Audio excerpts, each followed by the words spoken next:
What's going on is Anton from AntonDaniels.com. I appreciate you guys for continuing to rock with me, but I just got home off of an early morning flight, right? First thing through the door, I want to see my family. I love my family. You know, I'm a family man. I'm an advocate for families, right? Second thing, I got to get that hot shower because I got to throw the threads on. The threads make me feel like $1,000,000, but the third thing through my mind and all throughout the trip is that I gotta have that Tej pack. Tej makes my life uncomplicated. It's uncomplicated skincare for men. The first way that I started specifically was their level 1 system. It's a daily face wash to get rid of the dirt and grime on your skin. 2 times per week exfoliating scrub to get rid of the dead skin cells. An AM moisturizer with SPF20 because you should always be protecting your skin from the sun, and a PM moisturizer to help your skin stay hydrated and healthy throughout the night. Here's the thing. My favorite part about Tej Hanley is that every box comes with an instruction card that tells you when to use each product, how much to use, and in what order. They really making the process of achieving and maintaining amazing skin for men uncomplicated. In addition to amazing skin, members of Tej Hanley get tons of benefits, including at least 20% off the retail price, the ability to customize your box, exclusive monthly deals, you can pause and cancel at any time, and you get free shipping. And because Tej Hanley is sponsoring today's video, they're offering my viewers an amazing deal, right? Just click the first link in the description and you get 30% off your first box, plus a free gift.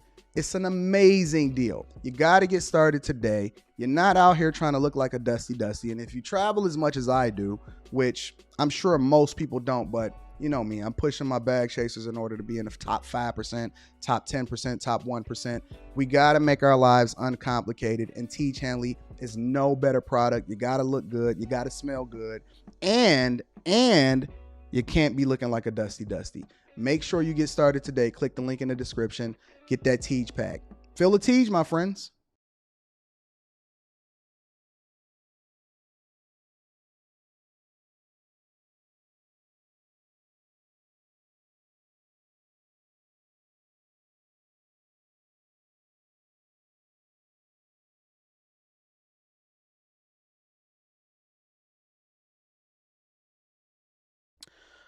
What's going on is Anton from AntonDaniels.com. I appreciate you guys for continuing to rock with me. Thank you for tuning in to another edition of the Millionaire Morning Show.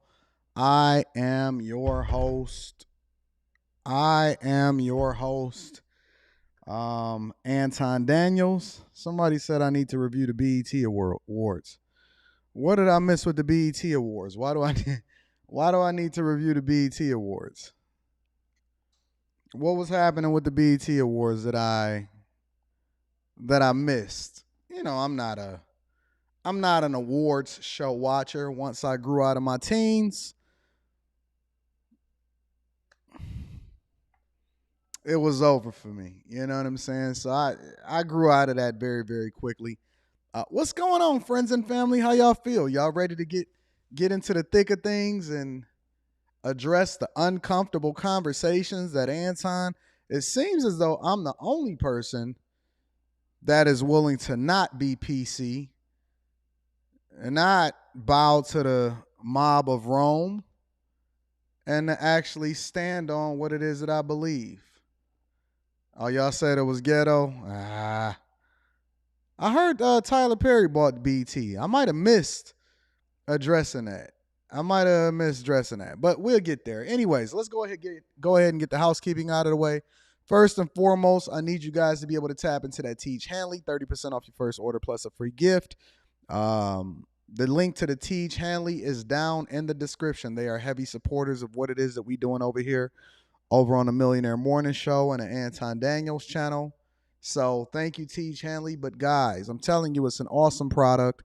I use it every day. My skin is as smooth as butter. And if you are a lady or a man, I know it is a product for men, but I'm telling you that it worked for the ladies too. If you love awesome skin and being in a good space, hold on. Hello? I'm sorry, Mass was calling. How you doing, Officer Cooper?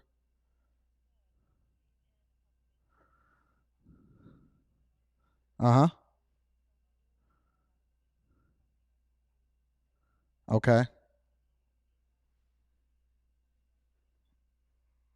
What are what are the documents that you need?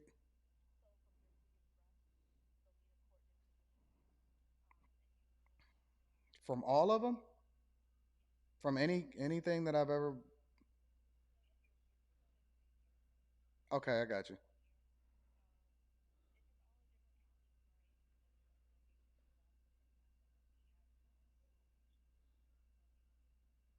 Okay. And then there's an email address.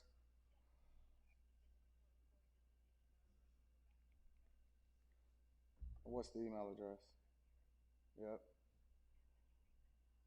Uh-huh. Detroit Nexus. Uh-huh. Bravo Papa. Uh-huh.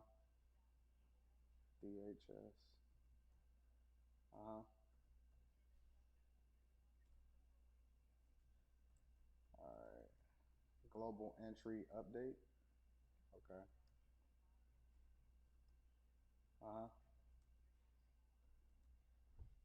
Okay, what is it? Uh-huh. Uh-huh. Uh-huh.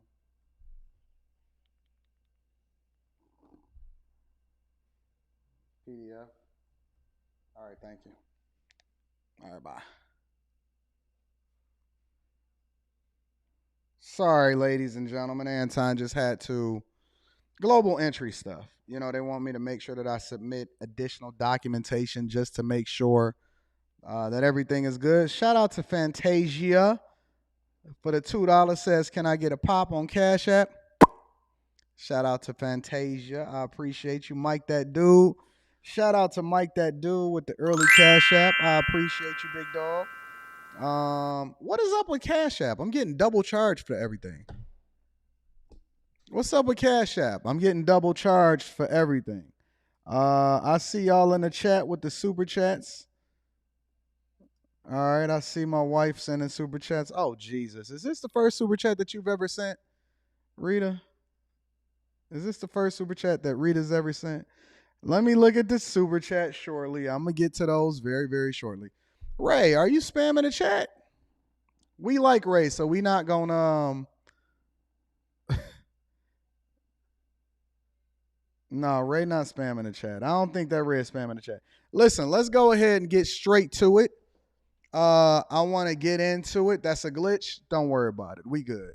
Yeah, I heard Cash App was out here fumbling the bag. What is going on? I got double charged. My daughter went to the mall, bought a hoodie. The hoodie was $371. I got charged 720. I don't know. It was double. Basically, it was double. So we'll get to that. Let me get into the housekeeping again. Make sure y'all get that Teach Hanley, 30% off your first order plus a free gift. We got a heavy show. I am ducking and dodging in between meetings because I'm supposed to be in the office today. I am going to have to go into the office tomorrow, but we still have a show for you guys lined up for tomorrow. So make sure that you are here tomorrow, same time, 10:30.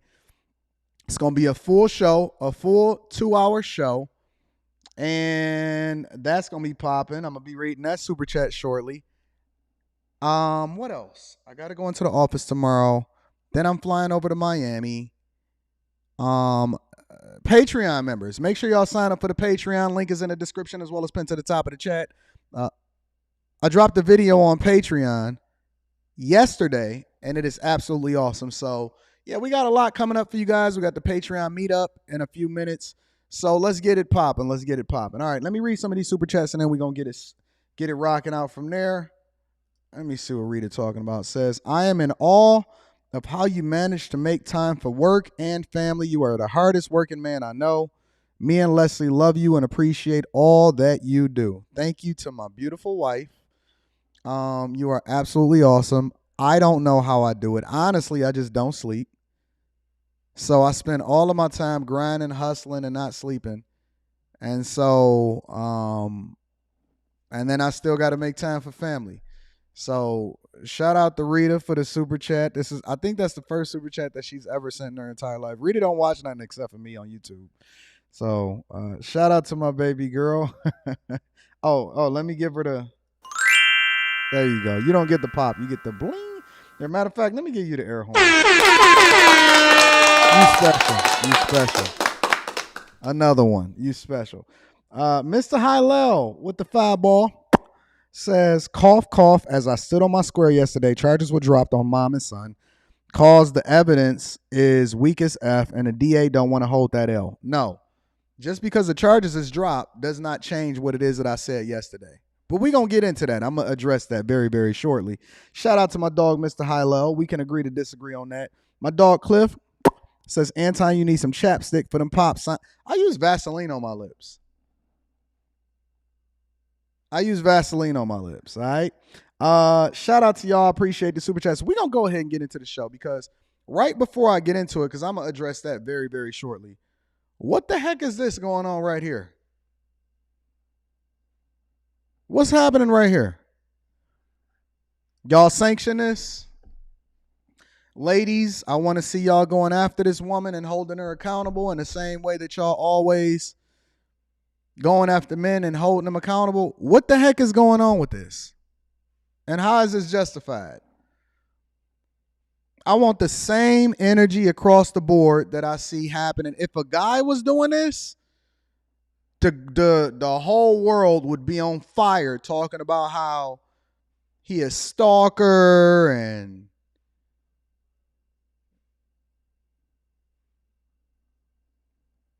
because see, this is honestly, now I said it first and I'm gonna say it again.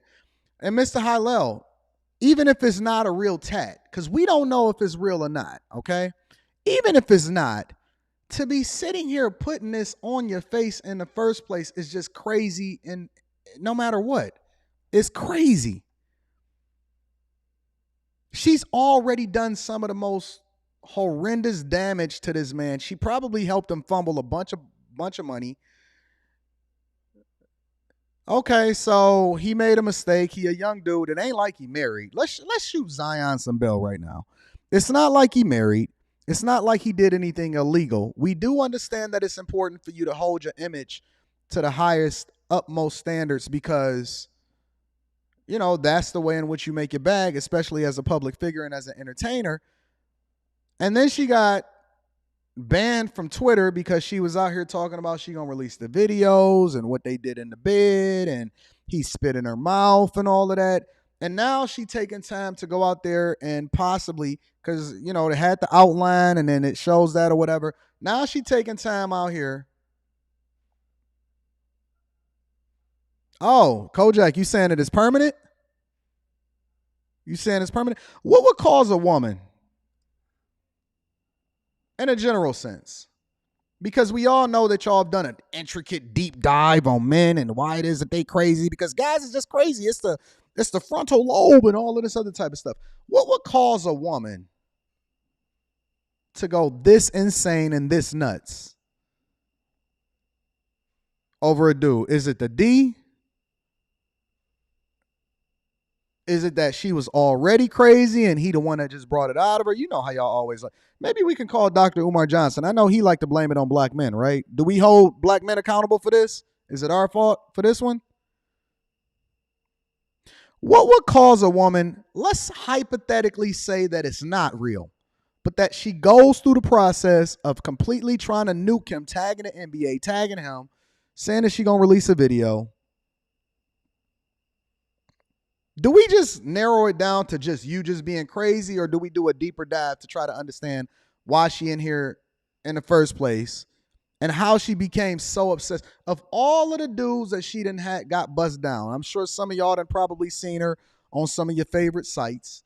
Of all of the dudes that's probably bust her down, why him? Why is this a play to get money? Is it a play to get more visibility? Do she got a show coming up? Is it promotion? Do y'all think that all visibility is good visibility? Why would she go through this process of trying to ruin this man's life? Shout out to J Dubs. I'm going to be reading that very, very shortly, right after we talk about this. Everything that I see happening in social media, content creation, and what's being promoted on these sites is a warning, in my opinion.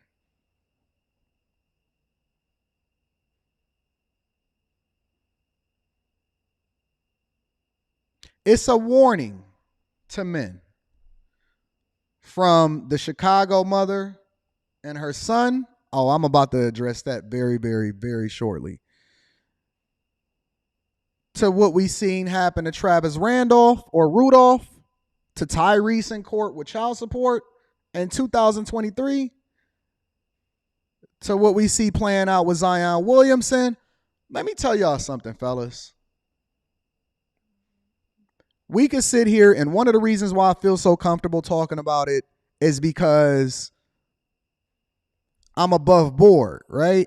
And I tell guys this all the time. It's much more difficult to fight a problem when you already in it, right? It's much more difficult to fight for the justice of men when you already arrested, when you in jail, when you plan it out, because nobody is going to come to your rescue. Nobody gonna care. Nobody showed up. Tyrese said he a black king, but then he advocated for people to actually come to his aid and address and show up at court, and nobody was there. How do I know? Because I actually heard the lead attorney talk about it, and I heard Bruiser talk about it. He's recently rebranded himself as a style chief. Shout out to Bruiser. Nobody cares. The only thing that we're going to do is say, oh, she cray cray. I don't see it. If this was a man, if any man in the world was doing this, they'd be trying to snatch everything from him, put every protection around the woman that he was doing it to, so on and so forth. If a man popped up and was going on Twitter about he's obsessed with a chick and he's going to release the videos and all of that, he would be arrested. He would be held accountable. And everybody would be trying to go after this dude, including the women, the single baby mothers, the chicks for the streets, the wives, and the simps. They would all be holding him accountable. Now, we see this happening from her, and everybody just like, oh, goo goo gaga, it doesn't even matter. It's just a woman. She cray cray. He shouldn't have ever messed with her in the first place. That's what you get for messing with women for the streets. Why is it not equal when we're supposed to be advocating for equal?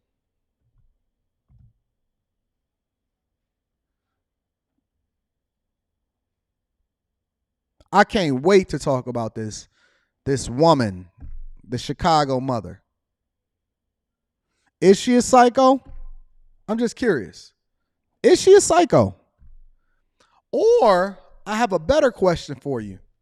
Is this the norm? I see women with neck tattoos of dudes on themselves all the time. Is this normal? And you know why I'm saying that it might be normal? Because nobody is really tripping about it. Nobody is flipping out about it. Nobody is saying protect Zion. Why is she trying to ruin his bag? Anything? Nobody is tripping. She just so happened to be the one that's the most visible and don't have nothing to lose because she's for the streets anyway. So she feel comfortable enough to actually say what she feel. But I'm telling you, women like this exist all the time. And one of the reasons why they feel comfortable enough to be able to do it is because they know that nobody is going to hold them accountable for it. Because if I hold them accountable for it, or if another man hold them accountable for it, we're not taking it seriously. Now let something happen. Let something happen to Zion. Let something happen as far as anything that can go wrong with regard to a guy. And guess what? It's just going to be, oh, well, it shouldn't have never happened. He should have never been in this position in the first place. I'm telling you, Sabrina, you saying that ain't normal, but I believe that it is because nobody is tripping about it. The immediate reaction when I first showed it was, that ain't even real. We ain't even going to trip about it. We don't look at it as a threat. We don't look at it as an issue. We don't look at it as a problem.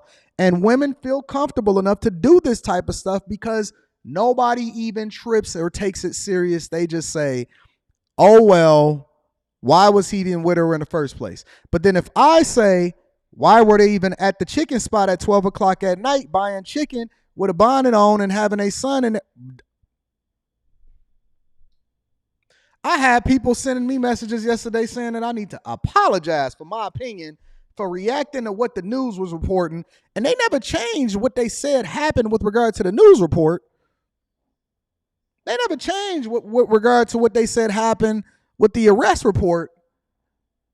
They just said that the charges was going to be dropped. Y'all ready to get into the show? Y'all ready to deep dive? Because I got something for y'all today. We're going to react to a lot of things. We got some people on the docket. We're going to address Michael Jordan today. Black culture is still trash, no matter if you're a billionaire or not. We're going to address Michael Jordan. Yep. We're going to address Casey Neistat, one of my favorite content creators, but we're going to bring him to the front of the congregation. I know y'all wasn't expecting that. We switching it up today. We're going to address the mother with the Chicago, and hopefully we're going to put this whole thing to rest. Oh, we got a lot of things to talk. We don't even talk about Antonio Brown.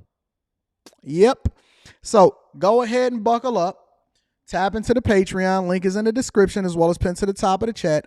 Make sure that you get your seatbelt on. Send this to your friends and family. It's going to be a phenomenal show. Tuesdays is Taco Tuesdays. Shout out to the sponsor, Teach Hanley. 30% off your first order plus a free gift. Make sure you get that Teach Hanley. Let's get it popping. I agree. Casey is goated, but Casey needs to be brought to the front of the congregation. But we're going to save that until after we address the elephant in the room. And the elephant in the room is the charges will be dropped according to what was reported. Y'all was so excited. I'm so excited. Ain't that what Jesse from Saved by the Bell was going? I'm so excited.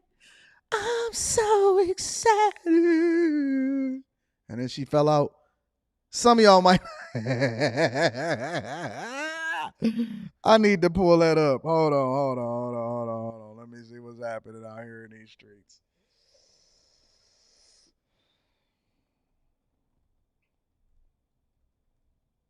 I might have to make this a audio drop. I'm so excited. I'm so excited. I don't even know if I should be playing this because, they be trying to demonetize it because I be using stuff that I ain't supposed to be using, and I got to go ahead and get my people on it and get the Lord. This was y'all yesterday. Hold on. Oh, they're not going to let me play it. Oh, well. I'm so excited. Y'all was so excited. Anton, the charges was dropped. That means that you was wrong. Does it? Does it? All right, let's go ahead and play the news report. Let's get into it without further ado. And I want to get this young gentleman's perspective also. I'm going to be reading Super Chats shortly. Thank you to everybody. Matter of fact, let me go ahead and read Super Chats now. Let's bust those down right now before we get into the show. Got a couple Super Chats I want to address. Radio, shout out to Radio Blip Mode, says, thank you, sir, for keeping me motivated to get to that bag. Love your show. Shout out to Radio Blip Mode. I appreciate you for the fireball. Levite Apparel says, morning millionaire, bag time, get to more bags. Shout out to all of my bag chasers. I appreciate you guys. And mother effing J-Dub is in the building. Shout out to J-Dub. Says, I appreciate the value you always add. The way people came after black men yesterday for not defending that 35-year-old mother was shocking. Anyways, stay blessed. 100 ball. Ballin'. Shout out to my dog J-Dubs is in the building for the 100 ball. I appreciate you, big dog. Thank you for supporting the platform. You are always going to get Anton from AntonDaniels.com standing on his square with regard to holding these hyenas accountable. Thank you, J-Dub. I'm going to be reading Super Chats throughout the show. Let me go ahead and address this. Let's just show what it is that's happening out here in these streets, and then we're going to break it down. I'm going to give you my perspective, and then we're going to go from there. All right? Make sure y'all hit a like for the YouTube algorithm, subscribe to the channel, and turn on your notifications. Over the past few days, this has been a social media discussion. Actually, I don't even want to start with that one. I don't want to start with this one. I don't want to start with this one. I want to start with a different one. Let's start with this one. Let's start with the news report. I got you, Bitcoin Brown. I'll breed that shit. Very own WGN Evening News at 6. In a dramatic reversal, Cook County prosecutors dropping murder charges against a Southside mother and son. Two arrested last week in the deadly shooting of a 32-year-old restaurant patron. WGN's Julian Cruz is live at the Cook County Jail with more on that. Julian. Well, Micah, Ray, in a surprise announcement, prosecutors dropping that first-degree murder charge as well as other offenses after taking a... I got you, Mike Jones. We're going to address it. I'm going to get to it. I promise you I'm going to get to it, bro. Closer look at the evidence that includes store surveillance video and cell phone video. Family members, supporters, and community leaders over the weekend making the argument for self-defense. Carlisha Hood emerging this afternoon from the Cook County Jail. Can you guys talk to us? Carlisha Hood bypassing reporters outside the Cook County Jail as she steps into a waiting car. The 35-year-old bypassing reporters' questions as she quickly jumps into the back seat of a waiting car. So she was released. Charges officially dropped. Cool. Let's continue. Hood and her 14-year-old son, who's been at a juvenile detention center, freed from custody today after a dramatic reversal.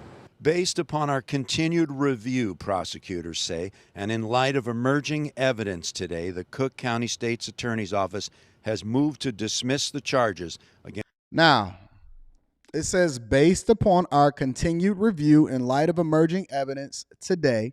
Now, what should that emerging evidence be? Let's continue. The Cook County State's Attorney's Office has moved to dismiss the charges against Carlisha Hood. Let's continue. We're going to get the whole thing, and then we're going to break it down. Against Carlisha Hood and her 14-year-old son. Mother and son arrested and charged last week with murdering a restaurant patron at Maxwell Express Restaurant at 116th and Halstead.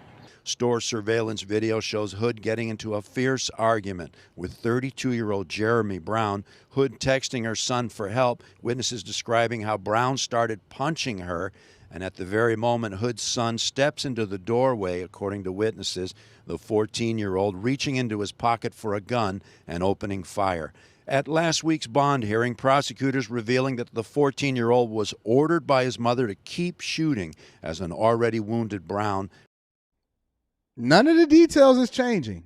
I want y'all to hear what's happening right now. None of the details is changing. Still ordered to keep shooting.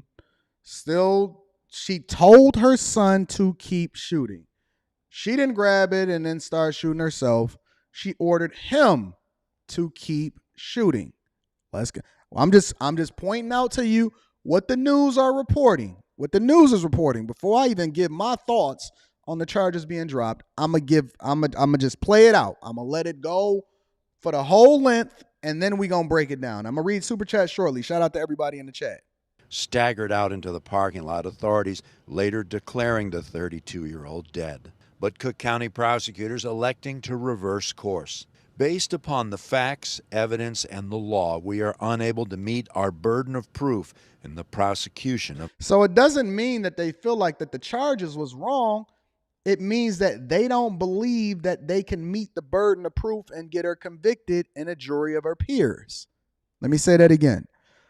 Based upon the facts, evidence, and the law, we are unable to meet our burden of proof in the prosecution of these cases. Now, obviously, I get there. 1 minute, we gonna get there. These cases. Cook County prosecutors also saying that neither Hood or her son had any sort of prior criminal record. Investigators say that Hood holds a valid firearm owner's identification card, although it was her son who pulled the trigger. All right, so let's back up for a minute. Let's back up for 1 second, all right? Let's back up for 1 second. Make sure y'all hit a like for the YouTube algorithm, because I will go to a Teach commercial just like that without even thinking twice about it. All right, so let's break it down. Before we get into this, the first thing that I want to highlight here is that I think that the man that swung on this woman was absolutely wrong. I think he was absolutely, positively, egregiously wrong. There is never, I don't think that you are going to find one person in the world that would agree with the idea that this man was supposed to cock back and put his hands on that woman. I don't care if he was sober. I don't care if he was drunk. I don't care about any of that, right? Egregiously wrong. All right? That's A. B, I'm not even tripping over the idea that they not prosecuting her. I don't want a woman that has no prior criminal history or her son to go to jail as a result of this. That's not the issue. Not the issue at all. I think that that man should be put 10 feet deep, not 6, 10 feet deep into the ground for putting your hands on somebody, because I don't believe that anybody, and it ain't even the fact that he was a man. I believe that women, men, keep your motherfucking hands to yourself. That's not even the issue either. That's not my argument. Not my argument whatsoever. That's not even a debate.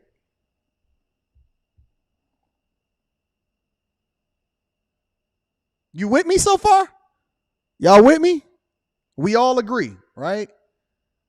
Don't put your hands on people. I don't care if you're a man or a woman. Keep your motherfucking hands to yourself.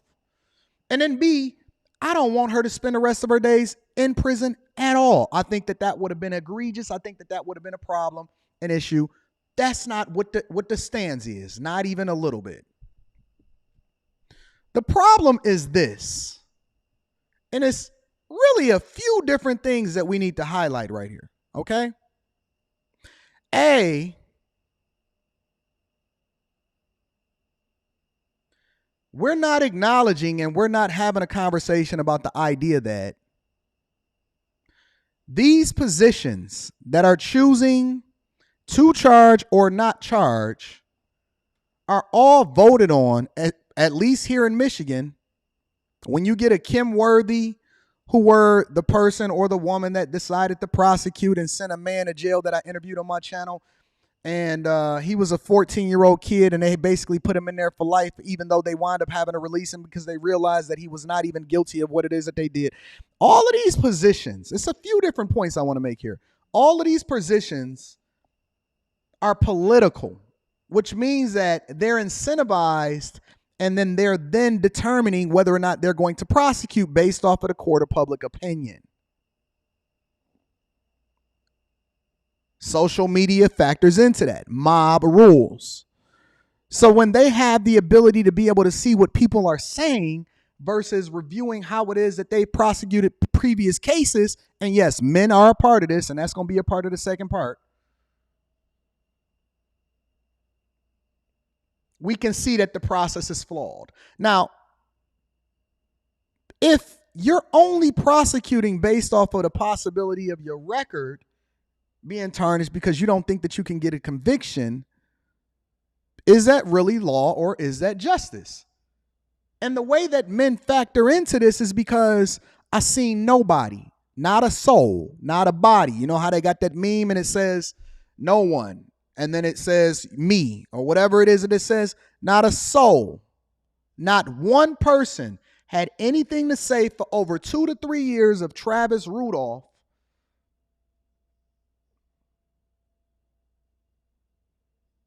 And he didn't even have a kid in the conversation. But not one soul had anything to say when a woman had set up Travis Rudolph and had her brothers crash out. They was trying to still have him convicted at the fact that he kept shooting when the dudes came over there with a pistol because they said that it wasn't self-defense. So what I'm asking you is, if it's good for the goose, is it good for you too? This further illustrates what we say on a regular basis, and that men, we have no protection. And there is and never will be equal. And so this is not a case of whether or not she's guilty or whether or not the dude was supposed to die as a result of putting his hands on somebody.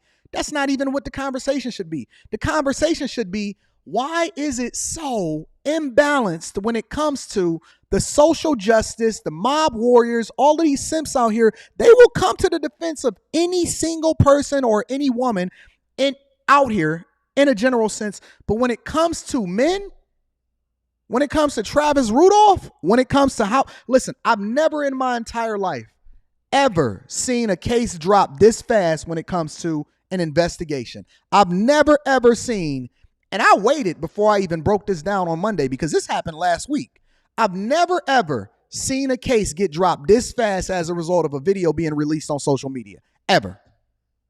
They didn't say that it was wrong. They didn't say that the evidence is different. They didn't say that the text messages is different. They didn't say that she didn't tell the dude to continue to go and kill. Because the real victim here is the 14-year-old boy. The real victim is the fact that she basically have enabled him and he going to be ruined for the rest of his life because he can't unsee what he did. She wasn't the one that was carrying a pistol and licensed as a result to do it and then protected herself. The boy became the weapon. I've never seen a case dropped this fast in my entire life. The boy was the weapon, not the pistol. We having the wrong conversations. We keep talking about whether or not the dude should die or not. Nobody is disagreeing with the fact that the dude shouldn't have put his hands on anybody in the first place. The question then becomes, who is the real victim in this situation? And it's the boy. When it comes to becoming a parent, when it comes to raising our children, when it comes, this is insane that we even having this conversation right now. If you can't acknowledge or you can't even pay attention to the idea that this was dropped not as a result of what it was or what it is that they would usually do if a man was in this situation, but it was dropped purely off of the idea that the social media warriors, we see nobody. Political activists, campaigns, everybody started mobilizing when it came to getting the charges dropped and having a conversation about whether or not it is. And that's cool. Why that same energy and that same smoke don't come as a result of when a man find himself at the same position? That's all I'm saying.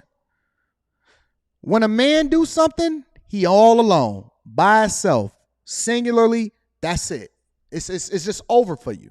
It's men every single day that's getting out of jail as a result of the Innocence Project, and nobody gives a flying fuck as a result of them. Nobody cares. Nobody cares about, fellas, this is a lesson for you. This is a lesson for you. And I'm going to show you another video that actually justifies what I'm saying. This is a lesson for you. Nobody cares about you. Nobody gives a fuck about you. While you over here trying to save the community, they going to step right over your dead body and they going to advocate for somebody that can't truly protect them. This is one of the activists right here, right? And this activist is going to tell you the sentiment of how it is that we operate in a society, even though we advocate for equal. Let's hear what he has to say. Over the past few days, this has been a social media discussion. I'm going to read Super Chat shortly. Media. I put up a post about it. Got over 31 million views over the past couple of days. You know, let me just say everything that happened in this situation was terrible.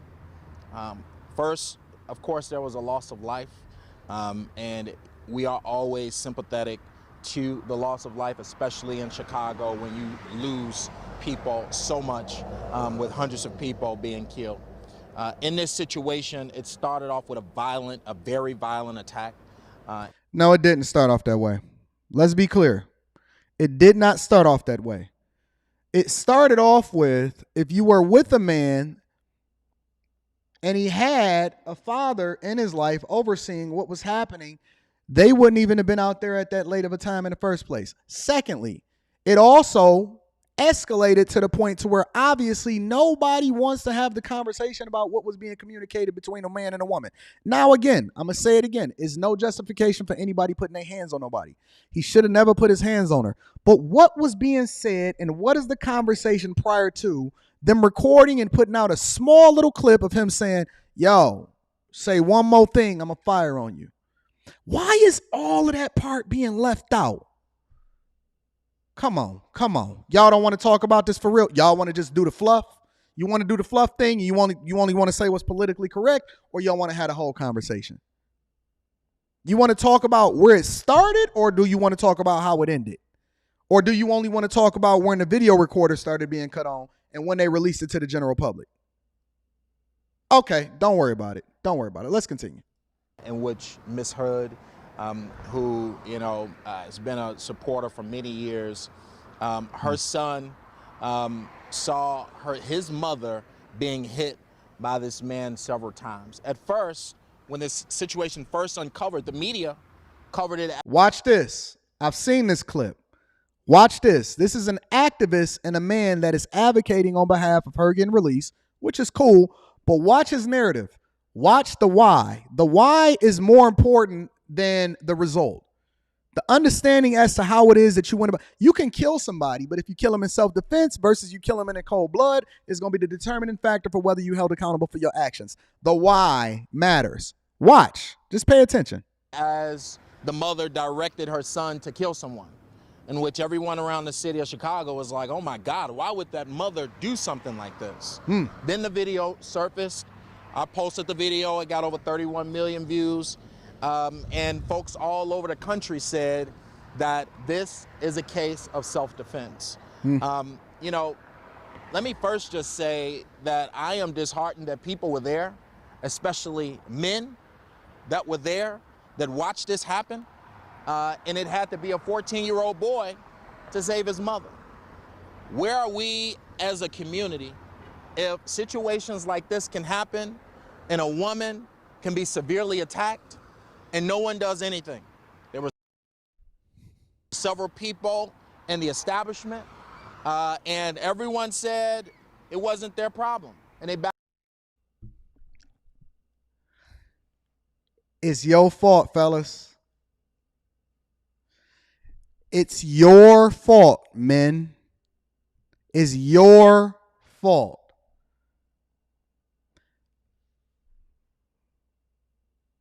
It's your fault. The why it happened is as a result of you, gentlemen. You are to be held accountable. It's your fault. Whatever it is that played, I'm trying. They don't want to talk. They don't want Anton to have this conversation because I'm going to tell you the whole thing. I'm not going to tell you half of it. I'm going to have this conversation in truth. We are going to really dissect what's really happening, and hopefully we can put this to rest because I don't even want to continue talking about this. But I'm trying to tell you what the sentiment is and why they don't give a fuck about you. It's your fault, family. Why are we not holding the men accountable as a result of what happened to this woman? That's what they telling you. This is how they program you. This is why you a simp. This is why women are then raising their sons to then be the next versions and the super simps that's going to come along with it, and they're going to enable their sons to be the weapons. You're going to be son husbands, and then you're going to start holding other men accountable on behalf of these women that's choosing and then advocating the equal rights and the equal protections and the equal ability to be able to carry guns and the decisions to be able to choose for themselves, right? It's your fault. This is your fault, men. Look, Jay Lambert, 82, is in the chat saying he's not wrong, though. Brandslayer TV says you get on this podcast and say anything. Now, what am I saying that's so outrageous right now? We all agreed that the man should have never put his hands on a woman. We also agreed that I don't believe that she should be going to jail or the son should be going to jail as a result of their actions. When we start to dissect this and have a real conversation, what am I saying that's off? How are men then becoming responsible for the decisions that you are able to make on your own? If something happens to me, will it then become the responsibility of the whole community, or is it just my fault? Are women then to be held responsible for how it is that they raise their sons? Are women then to be held responsible for how it is that they didn't pour into me the way that they were supposed to throughout my whole life? Or is it just my responsibility? Let's finish hearing what he got to say, because I don't want to just play this in a vacuum. I want to make sure that we're listening to this in its entirety. Let's continue. Backed up. And it took her own son, 14 years old, to step up and, put it into this situation and do what he felt was right. This son, actor, star in Chirac Good movie, kid. star Good kid. In The Chi. Absolutely. Honor roll student. Honor roll student. Somebody, he wasn't just some young kid that was out here carjacking. We agree on that. Killing. Very He was good actually kid. A kid who had, a bright and has a bright future and has done a lot of great things in his life. And so in this situation, he was looking out for his mother. Facts. No one else would. No one else in the establishment did anything. We went from the kid being a good kid to now it's everybody else. Now, everybody else. Now, let's say hypothetically I was in an establishment. Let's play hypothetical here. And I told that woman, hey, ma'am, you're going to have to shut the fuck up before this man actually fire on you because he's wrong. Hey, ma'am, listen, you're going to have to shut the fuck up before this man fire on you because he's wrong. You shouldn't be arguing with this guy. This guy's dangerous. Be quiet. Because that's a version of provision and protection, right? Now, if I'd have told her that and she'd have said, fuck you, is that a version? Am I being accountable to my fellow black woman? Let's say, because I've seen guys do this too. Let's say you see a man and a woman arguing. You don't know who. You don't know if they know each other. You don't know what the fuck is going on. And I seen a guy, and we've seen numerous police reports of guys jumping into and trying to save a chick. He get killed. The couple go off, and then they wind up still being with each other.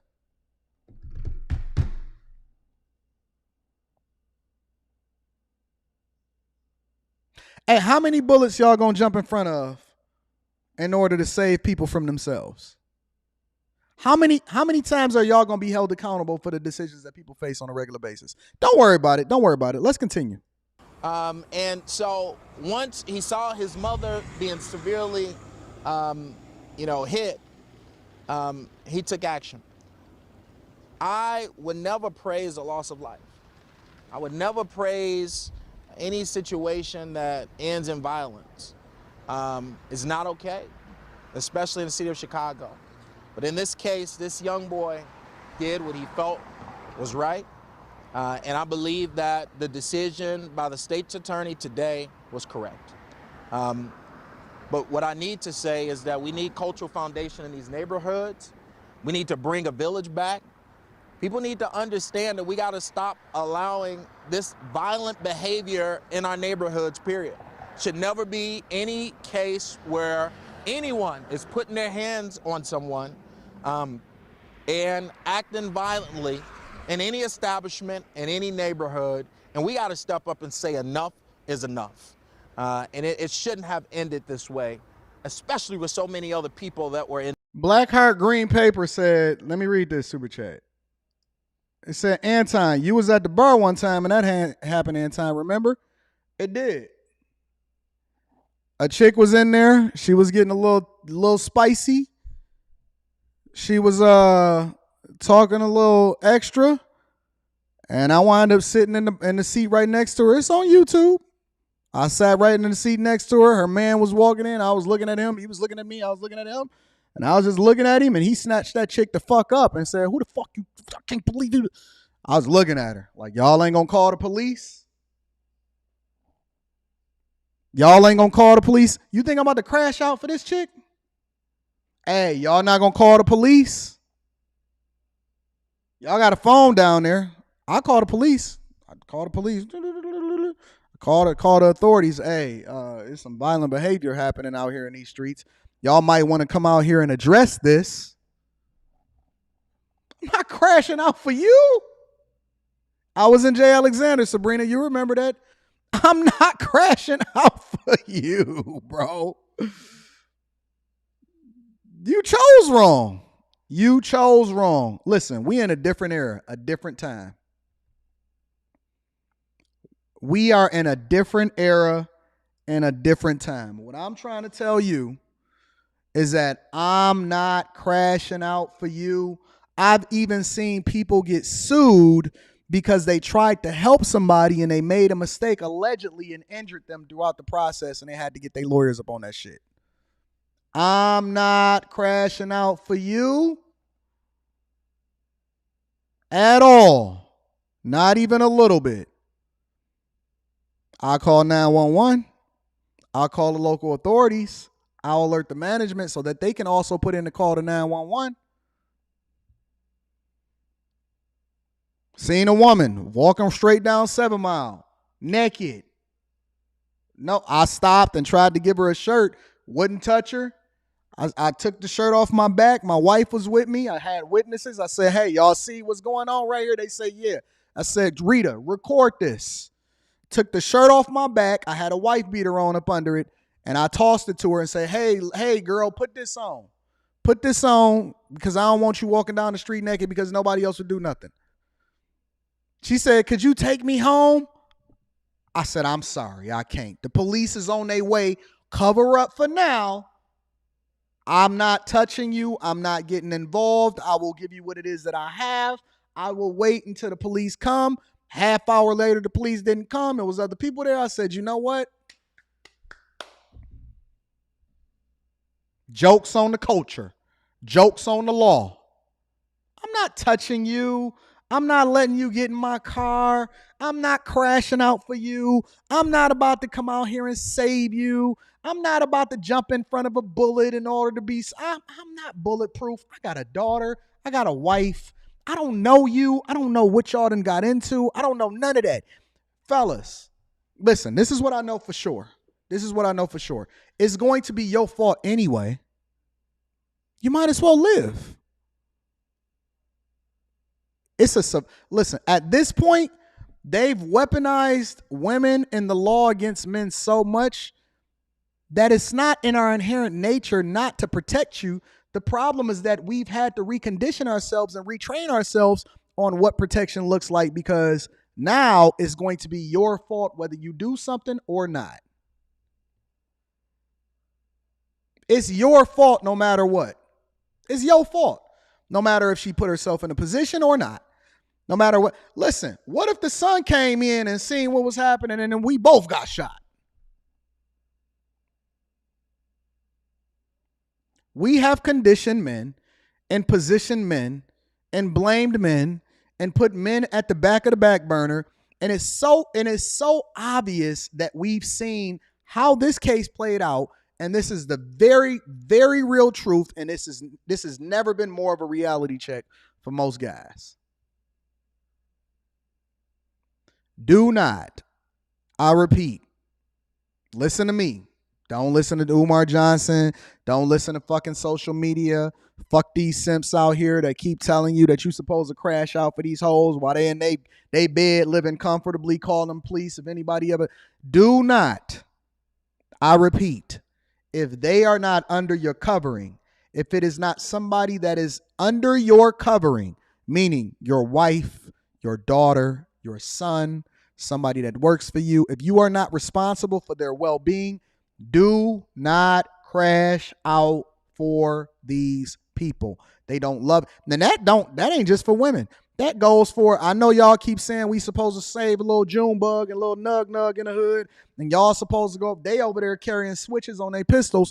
You supposed to stop in your luxury car and preach to them and talk to them and try to put your money and your resources up and save them. They looking at you as food. They will follow you home. They will run in your crib. They will take your chick. They will crash out for nothing. It is dudes that is sitting here waiting in the stores to see who got money and who don't. And then they will follow you home and then rob you and take everything that you got. They do not give a fuck about you. Fellas, you are on your own. It's over.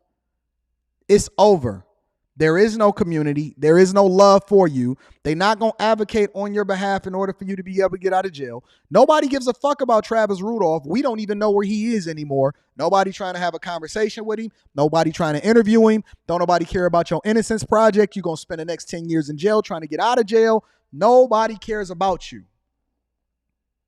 And it can never be more evident than what happened right here with this situation. And again, it's not, I don't want her to go to jail. I don't think that she should go to jail. I don't think that she ever should have been charged. I would not want to see a woman like this ever be held accountable as far as going to jail when she got her hands put on her. I think that the guy should have never put his hands on her. But this is a bigger conversation that we need to have when it comes to the protection of our people. And when you're talking about our people, I'm talking about both men and women, not just women alone. Don't let these people don't let them put the battery in your back for you to be able to crash out. I'm not going for it, and I don't give a fuck what nobody say. I say what I want to say. It is what it is. Let me read some of these super chats, and then we're going to continue with the show. So we got a full show over here. Shout out to Bitcoin Brown in the building. Says, Ton, you see my email, Emmy and Charlemagne and more have been talking about how there haven't been any chart-topping hip-hop songs in 2023. Crazy. Yeah, I'm checking that out. I got that email. Rita sent that to me this morning. I got to pick and choose the different articles that I want to go over. Shout out to y'all. Shout out to my dog. Mike Jones is in the building, says, so we just going to ignore that she ordered her son to execute the witness? No, we're not going to ignore it. We see what, bro, everybody and their mama can see what's happening. Everybody and their mama can see what's happening. Shout out to my dog, Mike Jones. I appreciate you for the 20 ball. Shout out to Jamal Parks. Says Anton, hoping to see a Kwame Kilpatrick part 4 in a Patreon soon, especially as we get closer to election season. Maybe even a political show. We working on that. I want it to actually be closer and more relevant to stuff that's happening within society. I got some big plans for me and Kwame's relationship. He is a really good guy. Shout out to Kwame Kilpatrick, my guy. I talk to him on a regular basis. That's my guy. BC is in the building. Shout out to BC. Says still with the pops. I appreciate you. Shout out to BC. I appreciate you for the 10 ball. Real is in the building. Shout out to Real. Real says anybody else in that situation is going to be charged. Remove the mother being there, and you'll find a lot of teens facing charges for shooting someone in the back, regardless of what happened before that. That's fair. I think that's a fair assessment. I don't see anything wrong with that comment. I agree with you. Tino Thomas says, supposedly, the dude was involved in a double homicide the DA can't prove. This is probably why they dropped the charges. I can't prove these statements. So the plot thickens. And I'm telling you, it's all political. It's all political. In my opinion, it's all politically motivated. Shout out to Persevere Data TV with the 50 ball. Says, I think Chicago is using this case to give people guidelines and scenarios on when to crash out. Rather than take a definitive stance against crime, they're bowing down to the toxic culture, and I 100% agree. It is not supposed to be upon the prosecutor to determine right and wrong. The only thing that they're supposed to be doing is looking at the facts, the evidence, and then determining whether or not it's against the law. But if this was a guy, I think that it would be a completely different conversation. Shout out to my dog, Persevere Data TV. I appreciate you for the 50 ball, my friend. Get out your feelings. Says, why didn't any man step in to help so he can whip out a Glock and get shot over a chick who could have just shut the F up? LOL, comical. We on the same page, big dog. I just don't want to say it too loud because then they're going to get upset about it. Shout out to Craig G. I appreciate you. Says, jumping into a random couple's argument is how you get shot. If he don't care about her, he don't give a fuck about you. Facts. I appreciate that. J-Rock is in the building. Said, this woman just created a trigger-happy monster. This is the first body out of many to come. Shout out to J-Rock. I appreciate you. My dog Hassan Malik says, this is why we need the whole conversation of what happened before they hit the record. I'm not losing my life or freedom over a random ratchet woman. And neither am I. Shout out to Jordan Turner. Says, I will never cry over spoiled, spilled milk. And neither will Anton from AntonDaniels.com. My dog Brock says, remember how people say defund the police or we don't need the police in our communities? We should be able to govern ourselves. Yeah, you get this. Agreed. Real says, I see a woman arguing with a man like that. I assume she can handle whatever comes with it. Me too, big dog. My dog, John Wick, is in the building. Says, just saying good morning. Salute to John Wick. I appreciate you for holding me down. Let me get a couple more super chats up in here in the building.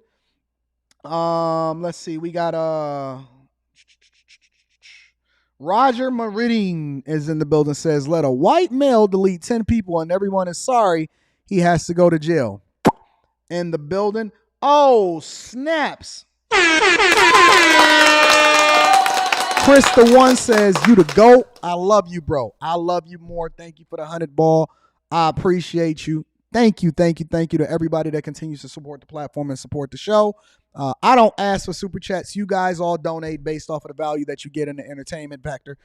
I appreciate you, Chris the One. I appreciate everybody that contribute $1, $100, whatever you contribute. You guys are absolutely the GOATs. Make sure you tap into the Patreon link is in the description as well as pinned to the top of the chat. Make sure you get your Teach Hanley 30% off your first order plus a free gift. Let's get into Jordan. Now, when this story first, I never addressed this. Similar to how I didn't address when it first came out, this whole story about the woman in Chicago. However, I think it's important for us to have this conversation because I think it all comes back down to the money, right? And Jordan allegedly gambled away an entire NBA team in the Charlotte Hornets. The question then becomes, before I even get into the video, whether you talking about Lil Nug all the way at the bottom or Michael Jordan all the way at the top. Lil Nug all the way at the bottom or Michael Jordan all the way at the top. The question then becomes,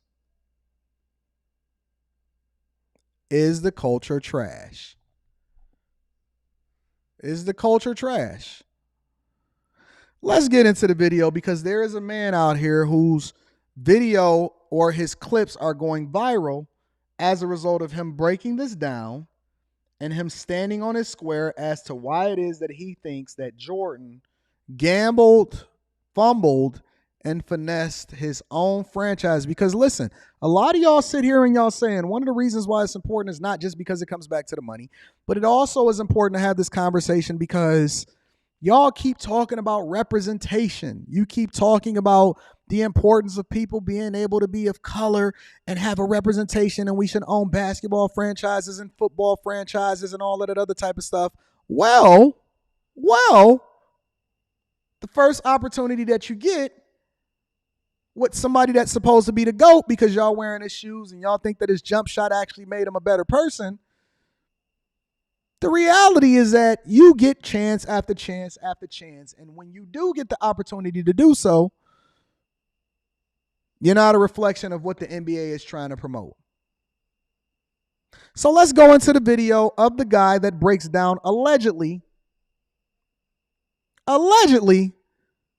what happened with regard to Michael Jordan, the truth, according to this video, of what happened with Michael Jordan and why he decided to sell a team. He didn't do it because he seen it as a come up. As a result, that he bought it for this much and now he can sell it for that much, according to these men and the rumblings out here based off of the evidence that's being presented. He fumbled it as a result of him not being able to actually fulfill his bets. Let's get into it, y'all. Make sure y'all hit a like for the YouTube algorithm. Okay, so actually Jordan makes $400 million a year from Jordan Brand, blah, blah, blah. I can see math is not everybody's strong suit, so I'm going to help you guys out. Michael Jordan, his Forbes evaluation is $2.1 billion. If he was making $400 million a year from selling Nikes, outside of all his other investments, he would be worth a hell of a lot more than 2.1. Now, the first thing that we have to say, and we got to break this down, is that what we think somebody is valued at versus what you find on Forbes and Google, it's all wrong. It's all wrong. So we can anticipate and we can say, well, such and such is worth this much or such and such is worth that much. I just heard Dwayne Wade saying that he'd be using a credit card in order to be able to buy stuff and take his family on vacation. He said it on the Sandon Sharp show, not me. But the math is still math, and the information that he's given outside of what the evaluation is seems to be pretty correct to me. But let's continue. $1 billion. His evaluation took a hit when the Hornets lost their evaluation. Please understand what I'm saying. The vast majority of Michael Jordan's net worth is actually the ownership of the Hornets. And that goes for a ton of other billionaires, Jerry Jones, whoever. So let's just say Michael Jordan owns 66% of the Hornets. For easy math, that's 2/3 of the Hornets. They're selling for $3 billion. He's getting $2 billion, right? So $2 billion worth plus the $100 million from Nike, that's $2.1 billion. That's his evaluation. Now, and he's correct, because your valuation or what your net worth is not necessarily how much cash you have, but how much cash, assets, cars, homes, real estates, business, so on and so forth, right? So if the valuation of Jordan is allegedly $2.1 billion, in my opinion, that doesn't even justify his equity stake in what it is that he has in Jordan Brand and his deal with Nike. If the valuation of Jordan is only $2.1 billion, but then he sold it for $3 billion, then that means it's a problem in there. It's a real problem in there that people are not paying attention to. And it's some big money plays that's happening in there. But let's continue. I'm gonna continue to read super chats throughout the show. Shout out to mine, right? enough of that math. Let's get real. 2 years ago, he made a terrible investment with Gabe Plotkin. By the way, that's a minority owner who's buying the damn Hornets. So he told Gabe, yo, go ahead and bet $500 million of my money. I got you. It was like a verbal IOU. And Plotkin went and put a ton of money into the stock market, somewhere around $4 billion, and they lost. So, Gabe Plotkin, minority owner in the Charlotte Hornets, has a great relationship with Michael Jordan. Gambling knows no bounds, meaning that whether or not you lose $500 as a result of the fact that you took your paycheck and you gambled it at the casino, but you couldn't fulfill your obligations next month, so now you got to go over to the payday loan place and paying a superb amount of interest as a result of it, is the equivalent of Michael Jordan losing what it is that he lost, allegedly, in the whole GameStop play when everything was shut down. Now, the first question that you would have to ask yourself is, if somebody is a billionaire or they're making allegedly $400 million a year, why would they gamble in the first place? What is it that you can gain as a result of it? What's the justification? Why do it? How much money could you possibly make? What is it that you're going to be able to do as a result of it? Why do it in the first place? People don't understand the mindset of a gambler. They have no clue what the mindset of a gambler is. Why would Jordan, if he's making $400 million a year, owns the Charlotte Hornets, is basically a walking cash register and cash machine, why would Jordan allegedly try to gamble like he's a fucking Robin Hood trader on a GameStop play? It's an addiction. It's an addiction. And whenever somebody can see a flaw in who you are, especially with regard to addiction, you're easily being able to you can capitalize off of that. You can capitalize off of somebody's addiction, whether you're a billionaire or you're a hundredaire or you're a dollar millionaire. It is an addiction. You're addicted to the juice. You're addicted to the lifestyle. You're addicted to the rush. You chasing something.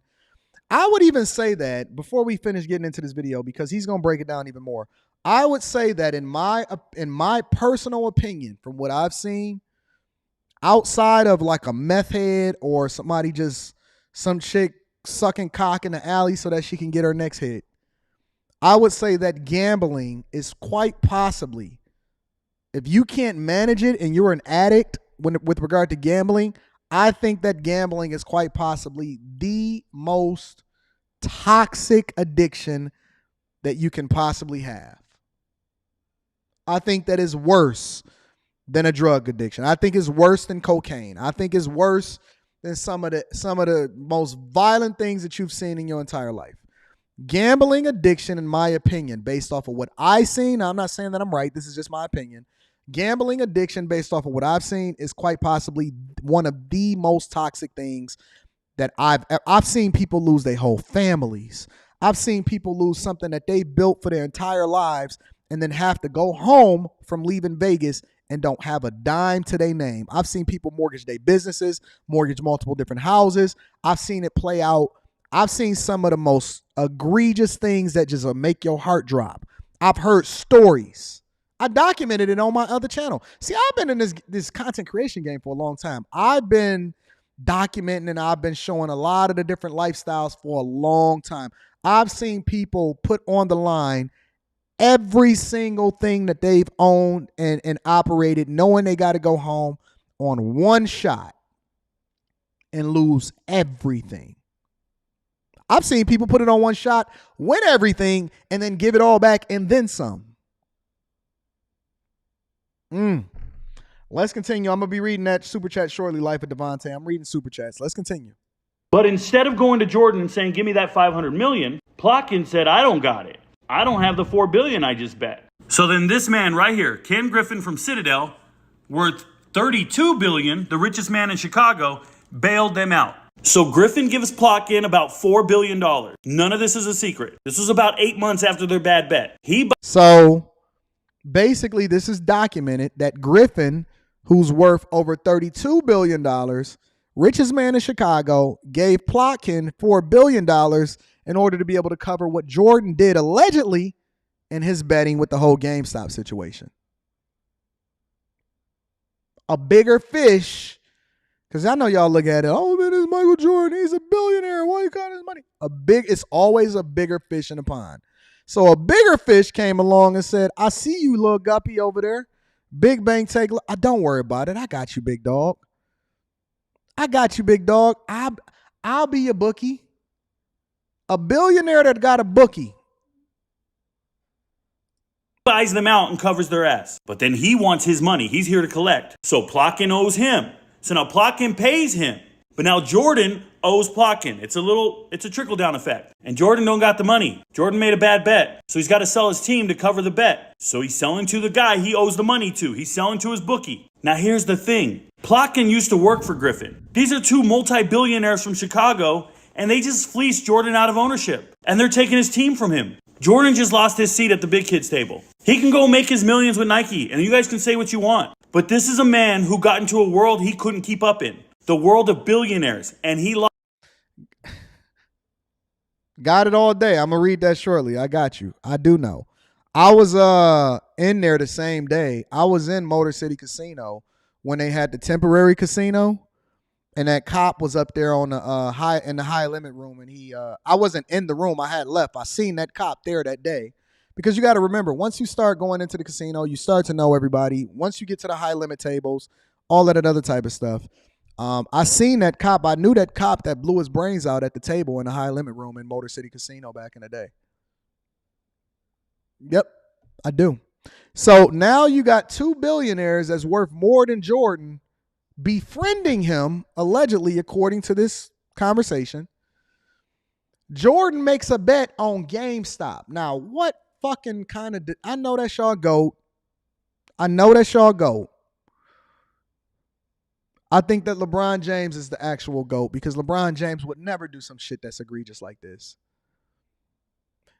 What person in their right mind is literally hedging on GameStop?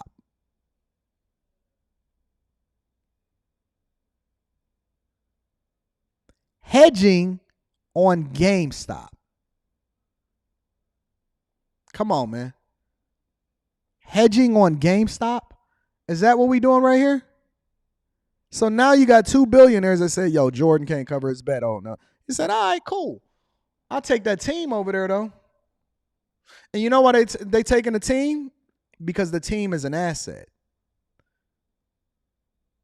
And the NBA, in my opinion, and this is just based off of optics, which is one of the reasons, in my opinion, why Jordan had to... I don't give a fuck about what the Last Dance documentary said.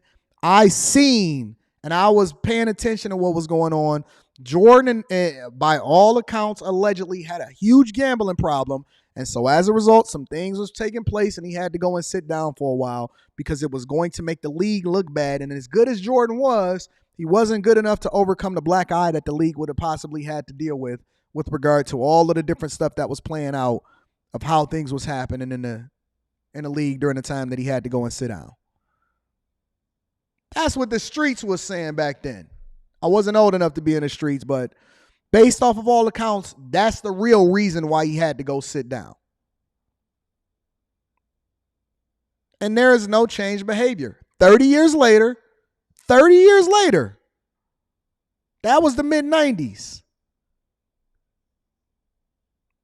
30 years later, he getting fleeced and finessed out of his own franchise, and he's no longer the black billionaire, the only black majority-owned black man that owns an NBA franchise. Lost out, and he's out of the game. They fleeced him, bruh. Plotkin, if I can quote Malcolm X, he's that fox with the sheep, pretending to be their friend, pretending to be cool with Jordan. But the whole time, he has a devious plan to take everything from this man if everything goes wrong. He wasn't a wolf. He didn't show his true colors. And now Jordan's out of a team. No longer an owner. Those billions are going to be gone. He could have owned this team for eternity and maybe sold it 20 years from now. Or his kids could have had ownership, much like the hand-me-downs from the NFL. But there will be no legacy in this regard. Two billionaires fleeced him and punked him for his team. You guys all think Jordan has liquidated millions and billions. No. He's invested in other things, his race car team, a number of other things. He has overhead. There's no $400 million a year. These are gross revenue numbers. That's not what he's making. If it was, he'd be worth a hell of a lot more than $2.1 billion. Plotkin's that. He's absolutely correct. He's absolutely correct. What it is that you generate is not what you keep. What you generate is not what you keep. Russell Simmons can tell you that. That's what Kimora Lee just said. She said, listen, Russell Simmons ain't what you think it is. He out here broke. Jordan is out here. And the only thing that, in my opinion, based off of this conversation that's allegedly happening, the only conversation that's really happening out here is that, or the only thing that's saving him is the fact that he's Michael Jordan. His name is Michael Jordan. He has assets that he can continue to rely on in order to generate revenue. But y'all better keep buying them gym shoes. If y'all want to save y'all GOAT, make sure that you keep buying them gym shoes, because that's the only thing saving Jordan, allegedly, based off of what's happening in this conversation. Now, it is a fact. It is a fact that he's had dealings and all of this other type of stuff, and I could deeper dive into it and do some research if y'all want me to. I'm not really all for that. All I want to do is make it a point, is that money will not fix every single problem. It will not make you a better person. It makes your problems much more exaggerated. So when you then start getting fleeced out of something that was supposed to be inherently yours because of your greatness. Keep buying them Jordans. Keep buying them shoes. I'm going to read the super chats because it's important for us to deep dive into these super chats. Shout out to Jordan, the fake GOAT. Aaron says, as a kid, I saw a dude. Hold on. Aaron says, as a kid, I saw a dude get stabbed by a random chick he was trying to save. Then she walked off with the dude she was arguing with. Nope, not I. Shout out to Aaron. Also, Mind Right is in the building. Says they want you to protect their honor, yet it's on sale for $5.99 on OnlyFans. Dope content. We need more black people to speak out publicly. I got you, big dog. Don't worry about it. I'm working on it. The wealth building journey is in the building. Says clearly greed knows no bounds. Clearly, I agree. And according to Gordon Gekko, greed is good. Life of Devontae says, I read the Tim Grover book you told me to read. He needs to win. Yeah. Shout out to Tim Grover, Winning, one of the greatest books ever. Classy Beat says, this is all Larsa Pippen's fault. I agree. I think we should start blaming it on the women. I think blame it on Larsa Pippen. Hey, every time that we see a guy fumble and he do something stupid, blame it on his wife. Where's Juanita? Juanita Jordan. Where's Larsa Pippen? Every time we see a guy do something, until we get equal coverage and equal love, I think we should make sure that we blame it on whatever woman is closest to him that we can identify at the time. Don't worry about it. Before we get into Casey Neistat, again, make sure y'all hit a like for the YouTube algorithm, subscribe to the channel, and turn on your notifications. We love black culture here. We advocate on behalf of black culture. We want to continue to push everything great about black culture. John Wick, I'm going to be reading that super chat shortly. I want to address that. We love black culture. And another person that is a part of black culture is Antonio Brown. Antonio Brown. Now, why is Antonio Brown coming to the front of the congregation today? Well, according to reports, and I want to share this with you guys really quickly. According to the reports, Antonio Brown is out here fumbling the bag. Let me say that one more time for the people in the back. According to the reports, Antonio Brown is out here fumbling the bag, even to the point to where he had to get his accountant involved in order to allegedly help us to understand how he's not fumbling the bag. So let me share this with you, and then I'm going to show a quick video. Y'all keep telling me about how all these people got all of these bags. Okay, well, show it to me. His football team is preparing a lawsuit after they say he reversed their final paychecks.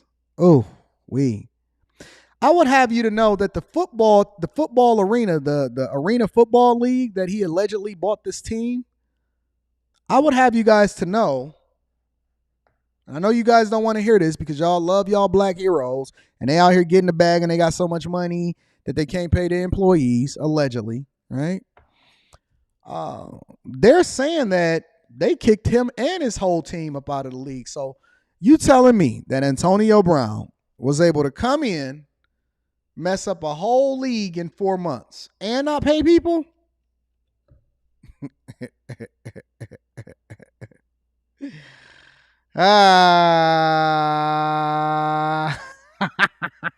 Let's go into the story, okay? Players and coaches noticed their final paychecks. Hold on, let me make this shorter. I'm gonna want to make sure we see all of this. Players and coaches are saying that their final paychecks were reversed out of their accounts and now they can't get in contact with Antonio Brown. Say it ain't so. I love my black people. I love my black people and our black celebrities. I keep telling y'all you need to stop worshiping these celebrities. I know that y'all think that these guys are good as gold and they're the greatest thing since sliced bread, but we're going to dive into it. Let's read the article and then we're going to go and see what the white accountant got to say as a result of it, because you know he ain't got no black accountant, right? All right, let's deep dive into it. So it says AB or AE, the Albany Empire, coaches and players are planning to file a class action lawsuit. Hold on, let me make sure I'm reading that right. I ain't got my glasses all the way on. Yep, it says class action lawsuit against owner and former NFL player Antonio Brown. Listen, just because these people are saying that they making power moves and they buying stuff and I'm a owner, most of these people don't know their right shoe from their left shoe. They can't articulate themselves effectively. They can't even put together a sentence, but they can be an effective owner of a team. Okay, well then this is what you fall into. Y'all think that just because he was standing next to Kanye West and trying to get a piece of what Kanye West is doing, that all of a sudden they bag chasers?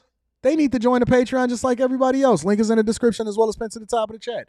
After they said he pulled their paychecks back. Oh, no. Now listen. It's one thing to not pay a nigga. It's another thing to come back and say, I need that money back.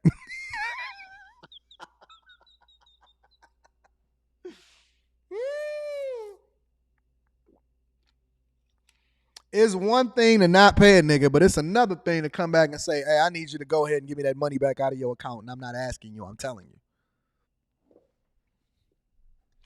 Empire coach Mo Leggett said he and the players, now not only did he get to keep the team kicked out of the league,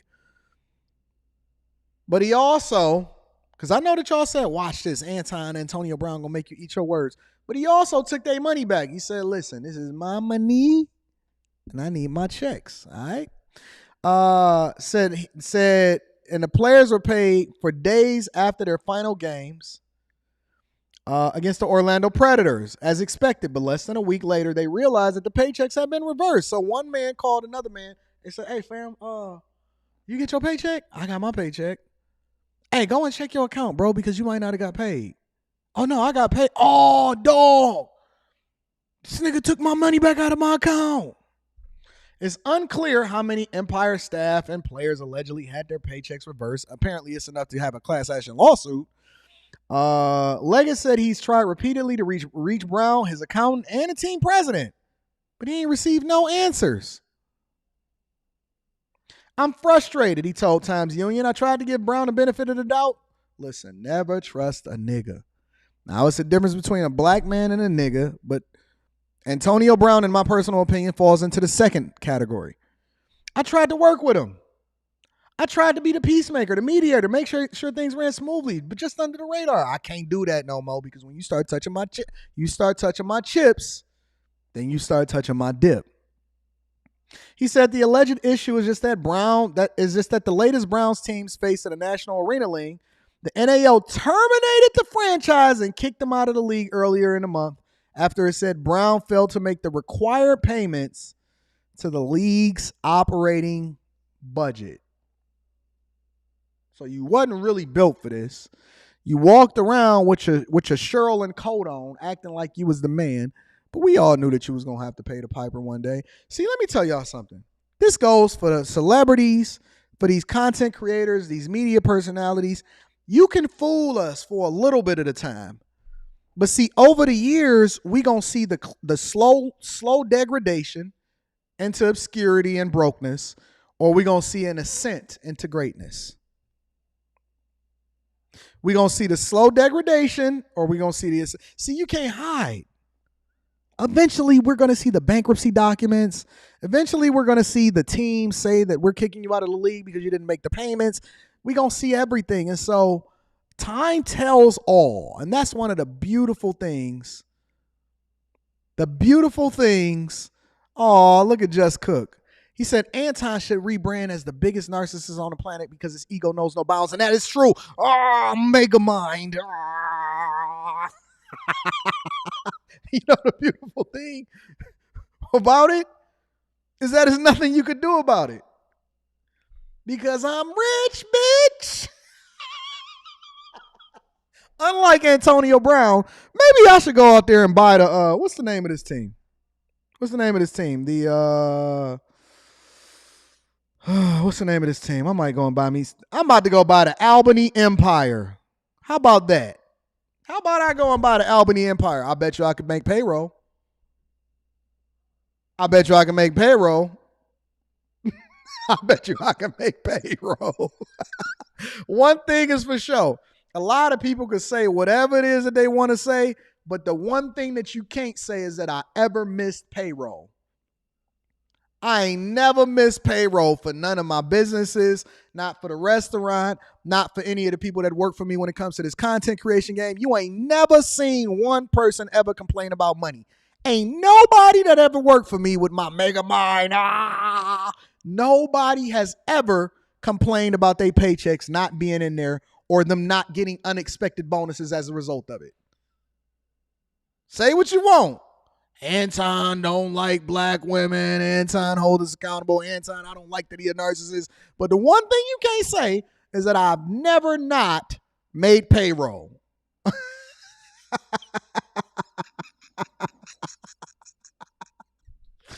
Oh, don't boot him. Don't boot him. Leave him in here. Let him rock. He ain't say nothing that was disrespectful. I'm cool with it. I'm cool with it. I don't want to be in an echo chamber. I like the smoke because that's what gives me my energy to be able to interact with the audience. But let me continue with Antonio Brown real quickly. It says, Brown, the league said, purchased the team and made the initial required payment in April. He failed to pay in May. And then he challenged the April payment, in which the league said was paid back to him. The league also said Brown failed to pay $1,000 fine for public comments. It's unclear what the comments the NHL said was referring to. Brown allegedly owed the league $21,000.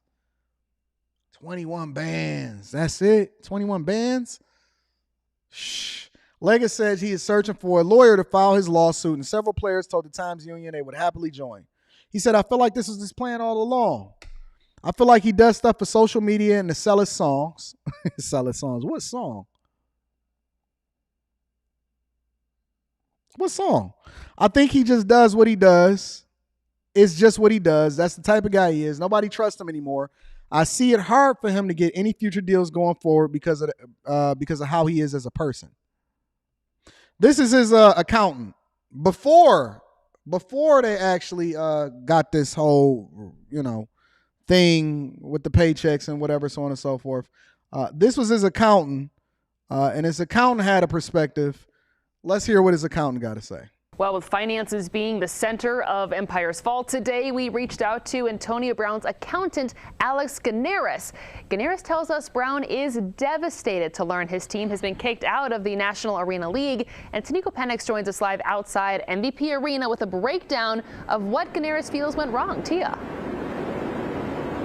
Hey, Rachel. Well, Ganaris sent over these finances to me that shows some of the major breakdown. He says Antonio Brown has had to front since taking over for the Albany Empire. Now, in those documents, you see the budget where he breaks down. One of the things we talked about was the players' payroll. He tells me New York capped their player payroll at $116,000, threatening. That's it? Hold on, wait. They capped their payroll at 116 bands. That's it? Hold on, wait. Don't be taking money out of my account for 116 bands. Shout out to Jay Ben. I'm gonna be reading that super chat shortly. Don't be taking money out of my account for 116 bands. That's it. That's the total payroll. Payroll 116,000. Let's see. Wow. That's cheap. I'm about to go buy me the Albany New Yorkers or whatever the fuck they are. If they went over that amount, they would be penalized next year, which resulted in Antonio having to cut a lot of players from the team. Then Ganaris breaks down the amount. Not you cutting payroll, not you cutting the talent because you can't meet payroll. Oh, wait. Hold on. According to what they're saying, the news and the sports sites and everything is saying that you had to cut talent because you couldn't meet payroll. Not you cutting payroll and coming to get the money out of my account. Oh, no. See, y'all keep on praising these people, saying that they got the bag. Okay, well, we going to find out. We going to find out eventually who bag chasers and who bag fakers. He had to pay for workers' comp. He says AB paid $1.5 million, which Ganaris estimates is a 15,609% markup than the normal premium, a price Ganaris says AB was stuck with because of mishandlings from previous owners. Now to the issue that got the team kicked out of the NAL, Ganaris says Antonio owed a little more than $20,000, a price he says Antonio would have paid. But all he owed was $21,000. The accountant said he would have paid it. I don't think that was worth getting the whole the team kicked out, right? The league was already aware of the other expenses AB made, and so before paying those mandatory fees, Ganaris says they asked for documents proving that other teams were also paying that same price, just to make sure Antonio wasn't being taken advantage of. We were up to paying him for sure. Is that the accountant? Is the accountant doing a live stream in his bedroom? All right, so go ahead. Tell us, not having a white accountant and y'all supposed to be blackety black and advocating for black people. I want to see a black accountant on here. I don't want to see none of this whitey white stuff with all of these blackety blacks out here. Don't worry about it. Let's hear what he got to say. Why they would have paid the $21,000, but they decided not to. We would love to operate the rest of the season, but just some of the things that I'll go into detail later. So I got the league budget, and I'm aware of what. Beware of a nigga that's walking around with a mink coat on, but is reversing your paycheck out of your bank account. You know what I'm saying? Beware of a dude that's wearing a mink coat in the summertime, but they reversing your checks out of your bank account. I'm about to get me a mink coat. I'm about to be out here looking like Frank Lucas. The next fight y'all see me at, I'm wearing a mink coat, and I'm going to have a hat to match it too. The next fight and event you see me at, I'm wearing a mink. I'm about to turn the motherfucking Pistons next season into the Anton Daniels from Anton Daniels show out here in these mugs. But he's telling us why they would have paid it, but they decided not to pay it. I'm sorry. I don't want to get distracted. Let's continue what he was saying. What the amount was being used to pay for. We just wanted clarification on, have other teams paid? Are they on time? And verify that they paid. Don't be checking the other teams to see if they on time. The other teams are still a part of the league. You focus on your finances. Don't be talking about we want to see if the other teams is paying on time. Pay your bills and make sure my payroll is in there. The amounts that we're being told to pay. Now, Saturday's game, along with the rest of the season, is... Hey, somebody tell Antonio Brown he need a new accountant. Somebody get Pocket Watching with JT on the line. Pocket Watching with JT, would you like to be Antonio Brown's accountant? Holla at me, big dog. I think I can get in touch with him. But the MVP Arena has promised to refund those ticket holders their money. Not the ticket holders getting their money back too. AB, you got a lot of paying up to do, big dog. Listen, I don't want to be the bearer of bad news, but I'm trying to tell you, I don't believe that these dudes is really getting it like they say that they do. Don't worry about it. We going to continue to have a conversation. Let me read some of these super chats because I want to get over to my favorite Casey Neistat, but nobody is above coming to the front of the congregation, okay? Jean Wick is in the building, says, Jordan is a GOAT. He got milked for his money. Shout out to John Wick in the building. Aaron says, I need more proof. By the way, Wilt is the GOAT. No, Wilt Chamberlain is not in the GOAT conversation. He is not. He's not even top 3 GOAT. It's Jordan, it's LeBron, and it's Kareem Abdul-Jabbar. And actually, Kareem Abdul-Jabbar is the GOAT, but neither here nor there. But you do get a pop. Shout out to Aaron. I appreciate you. Shout out to Cornell. I appreciate you, big dog. Says, and this is why Herb Cole didn't sell the Bucks to Jordan when he was selling the team years ago. But we said it was because Jordan was black. I agree with you. But you know how we do. We love to run in the Victim Olympics. Shout out to my dog. Janesta Coleman, what's up, baby girl? Says, good morning, brother Anton Daniels and Chad. I went to the casino with $13 and won $400 and went home. Janesta, congratulations. That is the coup of a lifetime. You have more than quadrupled your money, but I'm going to need you to stay out of the casino with $13, Janesta. Don't go to the casino. Stay the fuck away from the casino. I don't want you as a person that loves you, Janesta. Don't you go to the casino with your last $13. Well, you didn't say it was your last. But stay out of the casino. Take your winnings and run away, love. Don't you ever go back. And you get a pop for that. Patrice Jean-Baptiste says, sad part was the team he bought was a championship team, then proceeded to gut the star players and coaches. Probably because he was trying to save on payroll. Shout out to you. My dog Jay Ben says, one time for the pop sound, chapstick, lip smuckers, Carmex, send the bag. I appreciate you, Jay Ben. Thank you in the building. My dog, Mr. Maximus. I don't feel comfortable calling you Dick Maximus and giving you a pop at the same time, so I had to say Mr. Maximus, and then I had to come back to that. Said you should do a bag faker of the week segment. No, that's just not my thing, Dick Maximus. It's not my thing. I'm just not comfortable. You know what I'm saying? I'm not the expose. I want everybody to get money. I want people to be successful.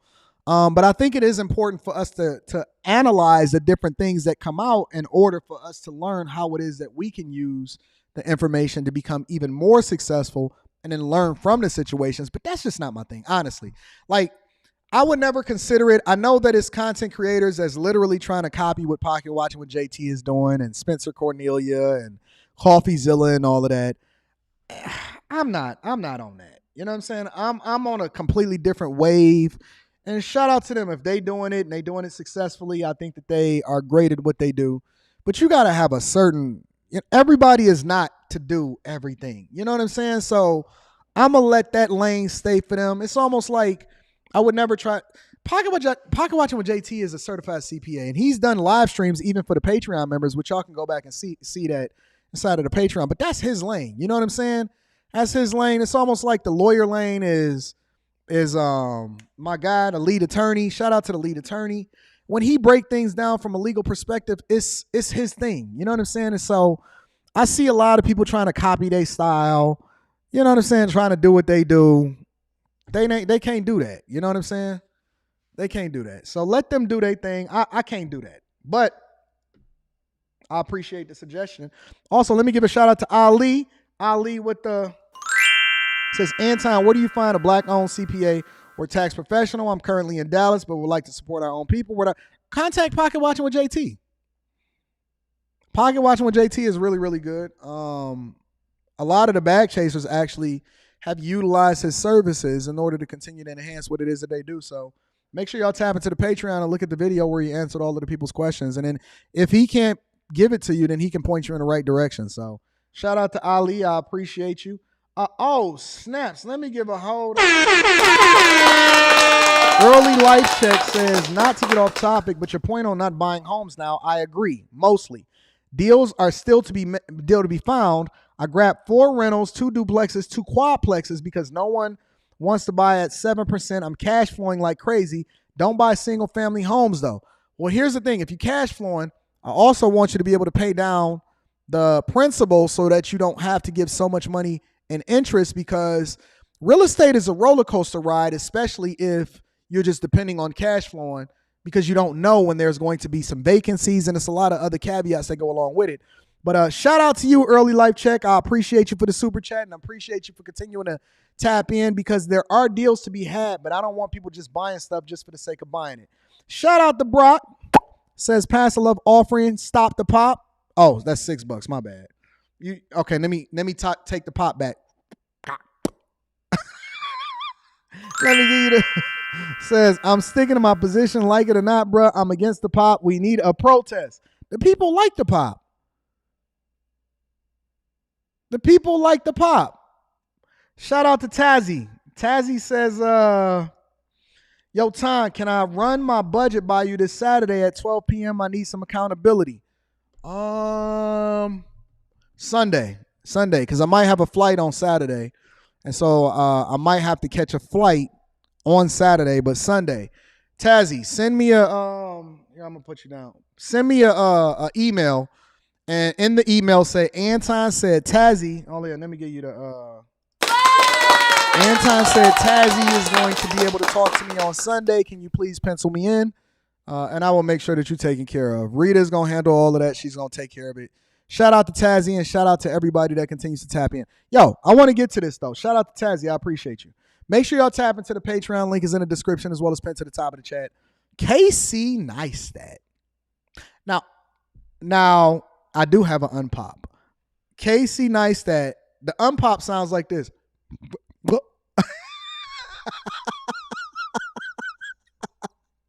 Casey Neistat dropped a video recently, which I didn't even remember. I had saved it into my watch later in my YouTube algorithm, but I didn't get a chance to watch it. But he had a video about 10 things. What was it called? It was like 10 things that you do not to get divorced. 10 things that you do not to get divorced.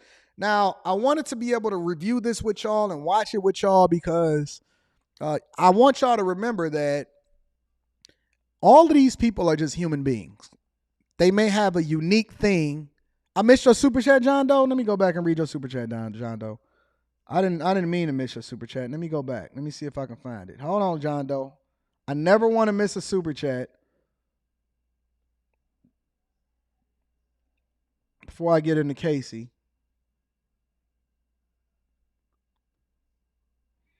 You know, I appreciate you guys that all support the platform, so I definitely got to acknowledge what's going on out here. Okay, I got you. You said Jordan is not our GOAT. He is the GOAT.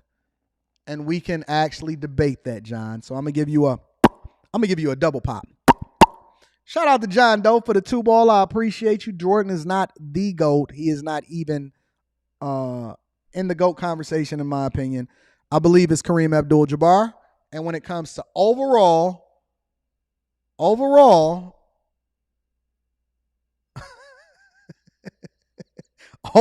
as an individual, shout out to Van Yero. As a human being, he's certainly not even in a conversation. But let's talk about Casey Neistat. And again, I want you guys to remember that these people are just human beings just like you and I. They're human beings just like you and I. All right? Which means that, and I'm going to be reading super chats throughout the show. Make sure y'all tap into the Patreon link is in the description as well as pinned to the top of the chat. They go through problems. They have issues. They have anxiety. They have things that they worry about. They have relationship problems just like every single other person on the face of this earth. And a lot of times we act like just because they're great content creators and things like that, that they don't have regular problems just like everybody else. And so I can appreciate somebody like a Casey Neistat that would be so transparent with his life that we can then react to it. Shout out to Classy Beats. We love you, big dog. Shout out to a Geo Search. I'm not going to double unpop. That we could, y'all got to pay for the double unpop. That we could react to it and actually get an inside view because I'm so busy being the person that places my life on a platform and live my life like an open book. So I'm interested to see what you guys think about this conversation also. Again, make sure y'all hit a like for the YouTube algorithm. Subscribe to the channel. Turn on your notifications. He said 10 simple tricks not to get divorced. Let's get into the video, y'all. Hey, are you in a good mood? Sure. Okay, because this video only works if you're in a good mood. Now, Casey Neistat, for all intents and purposes, is a very, very successful, has had multiple different ventures in which he's made millions and millions of dollars, and he's one of the most successful content creators on YouTube. He has married a regular, everyday woman. Regular, everyday woman for the sake of conversation. But I don't want to focus on that. I want to focus on his strategies for not getting divorced, okay? Okay, come on. 2011. This camera is 12 years old.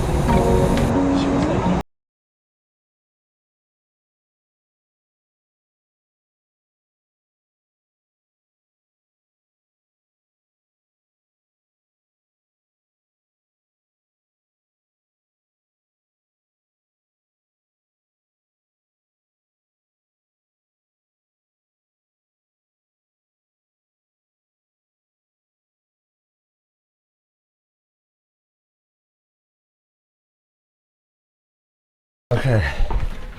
Okay. All right, are you ready to find out the concept? Yeah. Here's the concept. Candace and Casey's 10 tips for a successful relationship. We could do this, right? 10. Fine, just 10. Well, I think, can I do number one for the 10 tips? No, you have to focus here, Candace. Number one for the 10 tips is you have to spend time alone together. There's no focus on each other when we're not alone. It focuses on everything else. So his first tip is that you have to spend time with each other alone. Seems reasonable, right? Seems reasonable, right? You have to spend time with each other alone. I think that you guys are going to find this incredibly entertaining as we go through this video. Because just the to preface this, I have watched maybe like a third of this video already, which made me want to bring it on a platform and react to it and show it to you guys. But first tip, I have to spend time with each other alone. Hear him out. See, that's good. Okay. My brain's not working right now. All right, what's another tip, Candace? We have to come up with 9 more.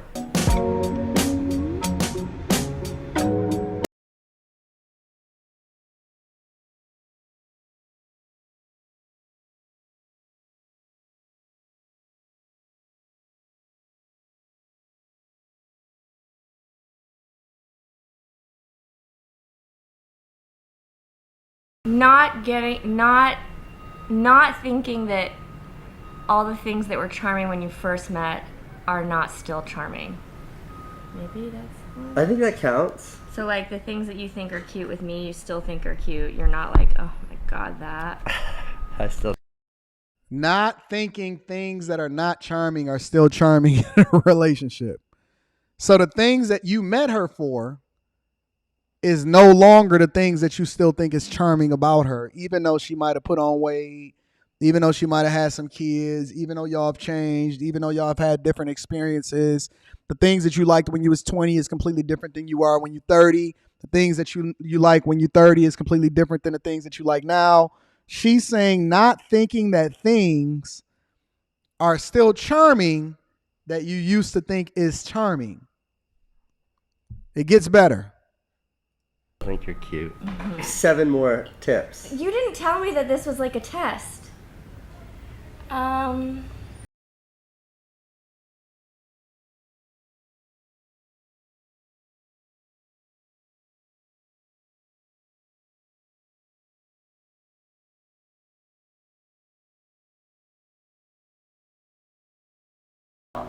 got You do one. Okay, I've got a big one. I've got a very The truth is about to come out. Y'all ready? Sexy one, but it's a very big one.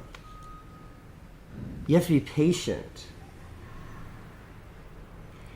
What, you think that's generic? What? What's wrong? That's a really good one. I know, but you're coming up with tips for things that we aren't really good at doing. Well, yes, we are.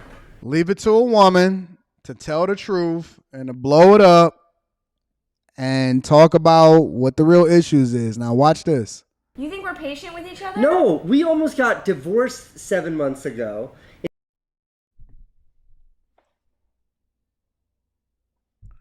They almost got divorced 7 months ago.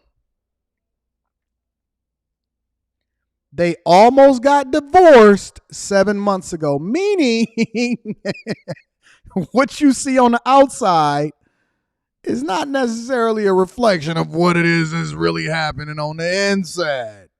He said, wait, patience. Don't you agree, honey? She was like, we're not really patient with each other. And then dude says, I mean, yeah, we did almost get divorced 7 months ago. Watch. Keep watching. And if there wasn't any patience there, any resolve by either of us to be like, all right, let's just chill out for like fucking 5 minutes and try to figure this out, that's patience. I guess so. And then we figured it out because we were patient. It's okay, this is the big one. That it's really like obtuse in its concept, but it's really important. And it's work. Like tips 6 through 10. What are we on? 4 through 10? Well, you can't, then there's, look, this whole thing, it says 10 tips. Okay, but you can't use up all 6 of them. Let's change it. Let's just keep, there's one tip and then there's sub-tips. Okay, we'll so give there's this one tip. And then there's one A, B, C, D, E, F, G, H, I. Okay, go. There. What's this heavy tip? Work. Is so much work. So. Let me tell y'all something. Marriage, I don't know what they told y'all. I don't know what they selling y'all. Marriage is not supposed to be work. Honestly. Marriage is not supposed to be suffering. It's not supposed to be work. It's not supposed to be over talking. It's not supposed to be issues. And I say this all the time, and I've been saying this for a long time, right? The way me and Rita's marriage work is much different than how everybody else live. We spend 98% of our time focused on the things that we love about each other, and we leave the rest of that shit out the window. I am not about to be suffering, coming home, talking about I got to work to make this happen. If I got to work to make it happen, then that means that it's just not fitting. But she's going to give it the context. Under work comes making time for yourself. That takes work. Finding each other still funny. It actually does take work because you have to like train your brain to be like, that was cute when we first met, which means it's still cute now, instead of being annoyed. It takes work to not being annoyed. It takes work to be patient.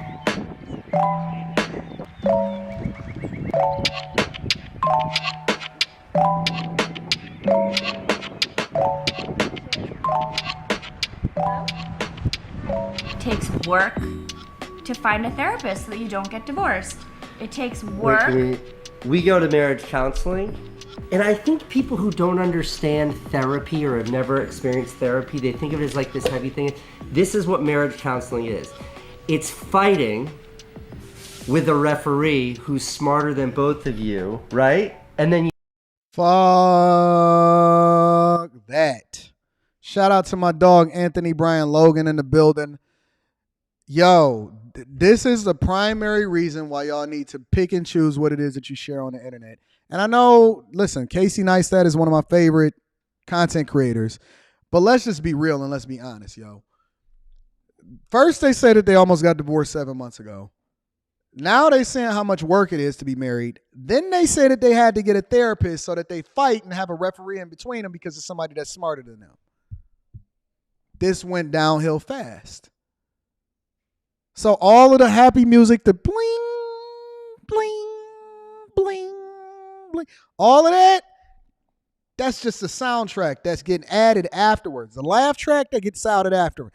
All of this shit that they talking about, this is not the key to a successful marriage. I'm telling you, as a person that has been married for 19 years, this ain't it, fam. This ain't. So now y'all fighting all the time, and you got so much fighting that y'all got to go and get a therapist to referee between y'all in order to keep y'all from fighting too heavy so that y'all get divorced because y'all almost got divorced 7 months ago. Okay, let's continue. Keep watching. You leave and you're like, that made sense. And usually the ref doesn't pick a winner. It just helps you understand what the two of you are fighting over. Right. Sorry. But that was hard Continue. work. How many did we go through? Because Dr. P wouldn't take us anymore. We got fired by one of our therapists. How many therapists did we go through because one of our therapists wouldn't even take us anymore? He just said, listen, I don't give a fuck if you Casey Neistat. I don't care if you got a lot of money. I don't care what you offering me. I don't even want to be bothered anymore. I can't do it, y'all. I can't do it. He dropped the video though. I'm gonna be reading that super chat shortly. Don't worry about it, Christopher J. Let's continue. Look, these are y'all heroes.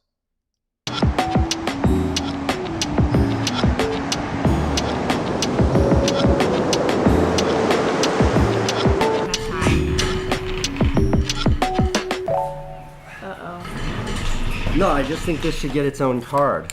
Work? Yes. It should be the only card. And if you don't want to put in the work, then don't be in a relationship. Someone very close to me, my father. And I'm gonna need you to fucking cover your mouth when you fucking coughing out loud. Man, come on, man. Oh, they say it's somebody out there for everybody, but just not for me. And you just coughed in my face. Because listen, I know that y'all think that y'all covering effectively. Give me a second. I know that y'all think that y'all covering effectively when y'all cough like this. All of the germs still get out. All of the germs, when you this far away from your mouth with the cough, that's not a proper cover. That's not a proper cover. You're going to have to cover effectively. Because I just got all of that stuff. Whatever it is that you put out there, I got it back. I know we kiss. I know we do all of the nasty stuff under the covers. But damn. And no, I'm not going to be working that hard. I don't want to work. I want to come home and be at peace. I want to come home and I want to be at peace. I'm not going to be sitting here going back and forth with you working every day in order to make this work. It don't work. Listen, let's raise our kids. Let's get the kids grown and we just going to go ahead and move in a different direction. Good Jesus Christ. Just told me that if he had to do it all over again, he would be a bachelor because it's too hard to be. Casey told her if he had to do it all over again, he would be a bachelor because it's too hard. He just told her that if he had to do it all over again, he would be a bachelor because it's too hard. Now that's some real talk for you. This went south fast, didn't it? Let's continue. Married and have kids. Her dad literally said this weekend, that was her do dad. it over again, I wouldn't have kids. Her dad, listen to what her dad told her. Listen, this is crazy. That wasn't Casey, that was her dad. No, I just think this should get its own card. Let's watch the cough again. Yes. It should be the only card. And if you don't want to put in the work, then don't be in a relationship. Someone very close to me, my father. I can't take the cough. But this is what her father told her. And I've been telling y'all this for a long time. But see, once people get old enough, they'll start to tell you the truth. But this is what her father told her. Just told me that if he had to do it all over again, he would be a bachelor because it's too hard to be married and have kids. Her dad literally said this weekend, if I could do it over again, I wouldn't have kids. He said this to his daughter. He said he'd sail and he'd get a new Porsche every year and his life would be easy. See,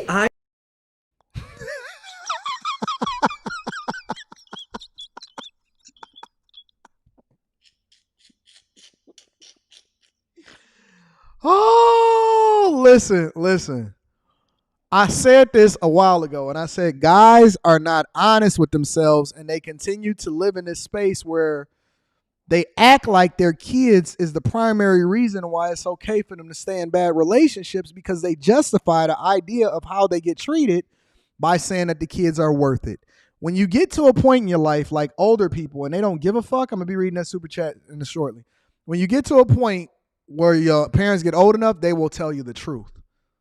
And the dad said, listen, if I had to do it all over again, I would sail, I would buy a new Porsche every year, I would have a lot of fun, but the kids would not be in the plans and I absolutely would not be in a relationship. That's too much work. That's too, and y'all think that it just only affects y'all because y'all in the black community? Nope. I think, and maybe it's easy because we're having a good day today, I think this dude said we having a good day today. Work is worth it. Yeah. Every time there's a dark shadow. You think it's a shark? Yes. It's definitely not for everybody. I will say that. I used to judge people when I was in my 20s who'd say they didn't want to have kids, and I'd be like, that's just weird. Now that I'm married with kids, I get it. And when my father said that to me, I wasn't even mad. I was like, yeah, that would be nice.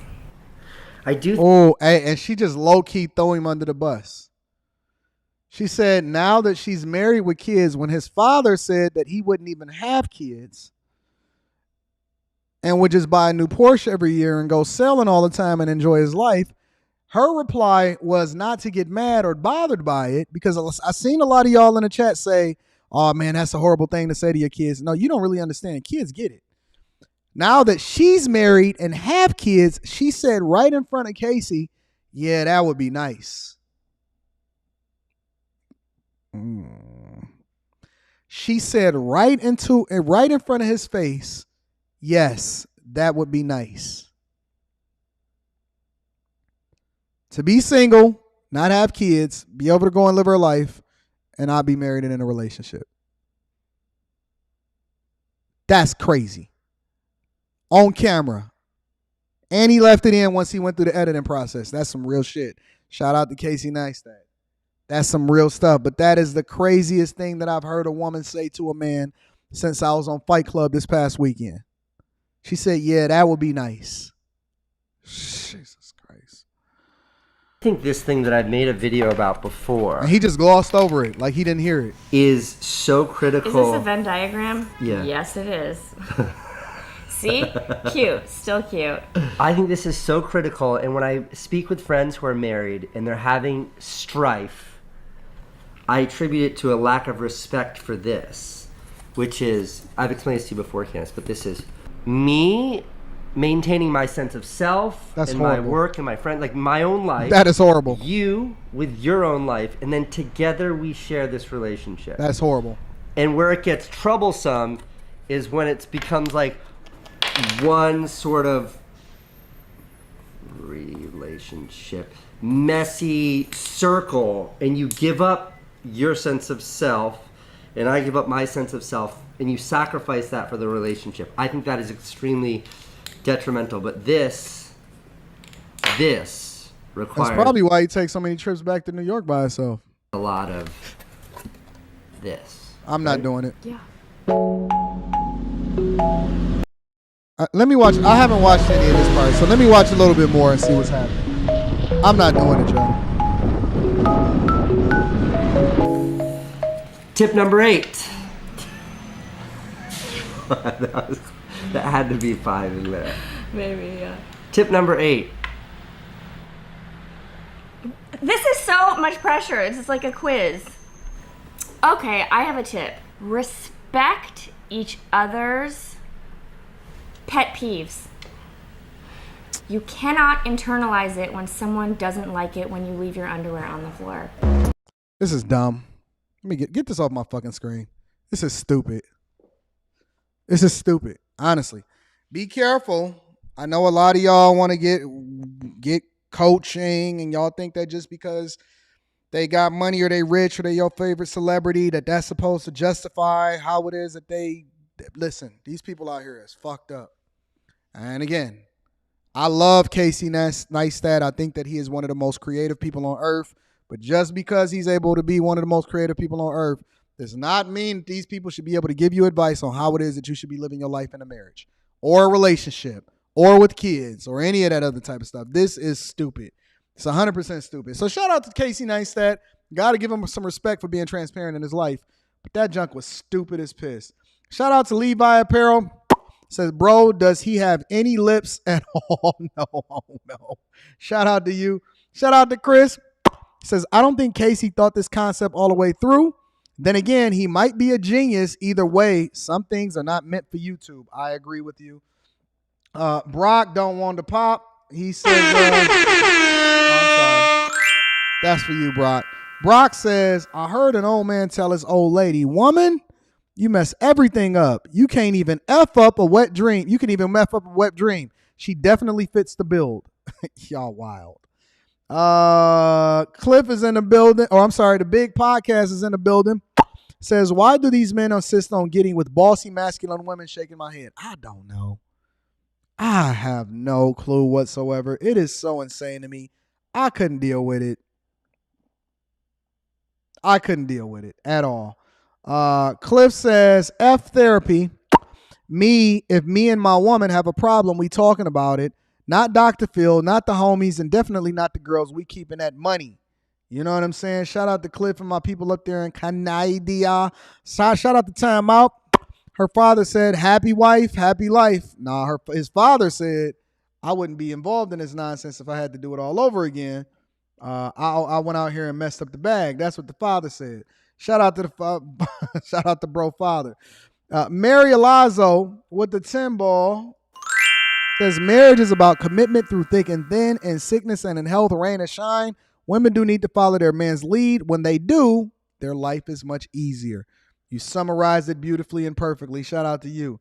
Cliff says, no, sir. I'm the big circle and my wife is inside of my circle. That's a very good analogy. My dog, Chris J, says, these are terrible. This is terrible advice. I hate to admit that. I hate to be that guy, but my marriage series is a lot better than this pure hot garbage. Maybe you need to be out here giving out marriage advice. Let me make sure I didn't miss any super chats because I want to make sure I acknowledge everybody out here in these streets. I think that this was a pretty good show today. I think that it was entertaining, exciting, and awesome. I think that y'all didn't neglect to hit the like for the YouTube algorithm. We're going to let that pass today. Shout out to y'all. Make sure y'all tap into the Patreon. Link is in the description as well as pinned to the top of the chat. Teach Hanley, 30% off your first order plus a free gift. We love you, Teach. Thank you for holding us down. Shout out to Van. I appreciate you. Hey, we do have I got to go into the office tomorrow, but I am going to drop some content for y'all. We are going to have a show. I don't know if that's going to be a premiere. I don't know if I can sneak away and be able to have a conversation with y'all, but I will be having some content because we do not miss. So make sure that you tune in same time tomorrow, 10:30 Eastern. We doing what we do. We're going to have one modification. Then I got to catch a flight tomorrow over to Miami. But I'm working relentlessly because I never miss. I love y'all. I appreciate y'all. Thank y'all for continuing to put me on. And I'm going to put y'all on also because I think that you guys are absolutely awesome. I need y'all to do me one more favor before we get up out of here, though. Make sure you share this with your family and friends. We don't want to be successful by ourselves. I love you guys. I appreciate you. Thank you for continuing to hold it down for the Millionaire Morning Show. I want nothing but the best for you. Again, tap into the Patreon. I just dropped a video in there yesterday. Brock says hashtag stop the pop. I can unpop the pop. I got to put a price tag on unpopping the pop. That's a completely different price tag. Listen, I love y'all. I appreciate y'all. I'm going to holler at y'all later. Peace.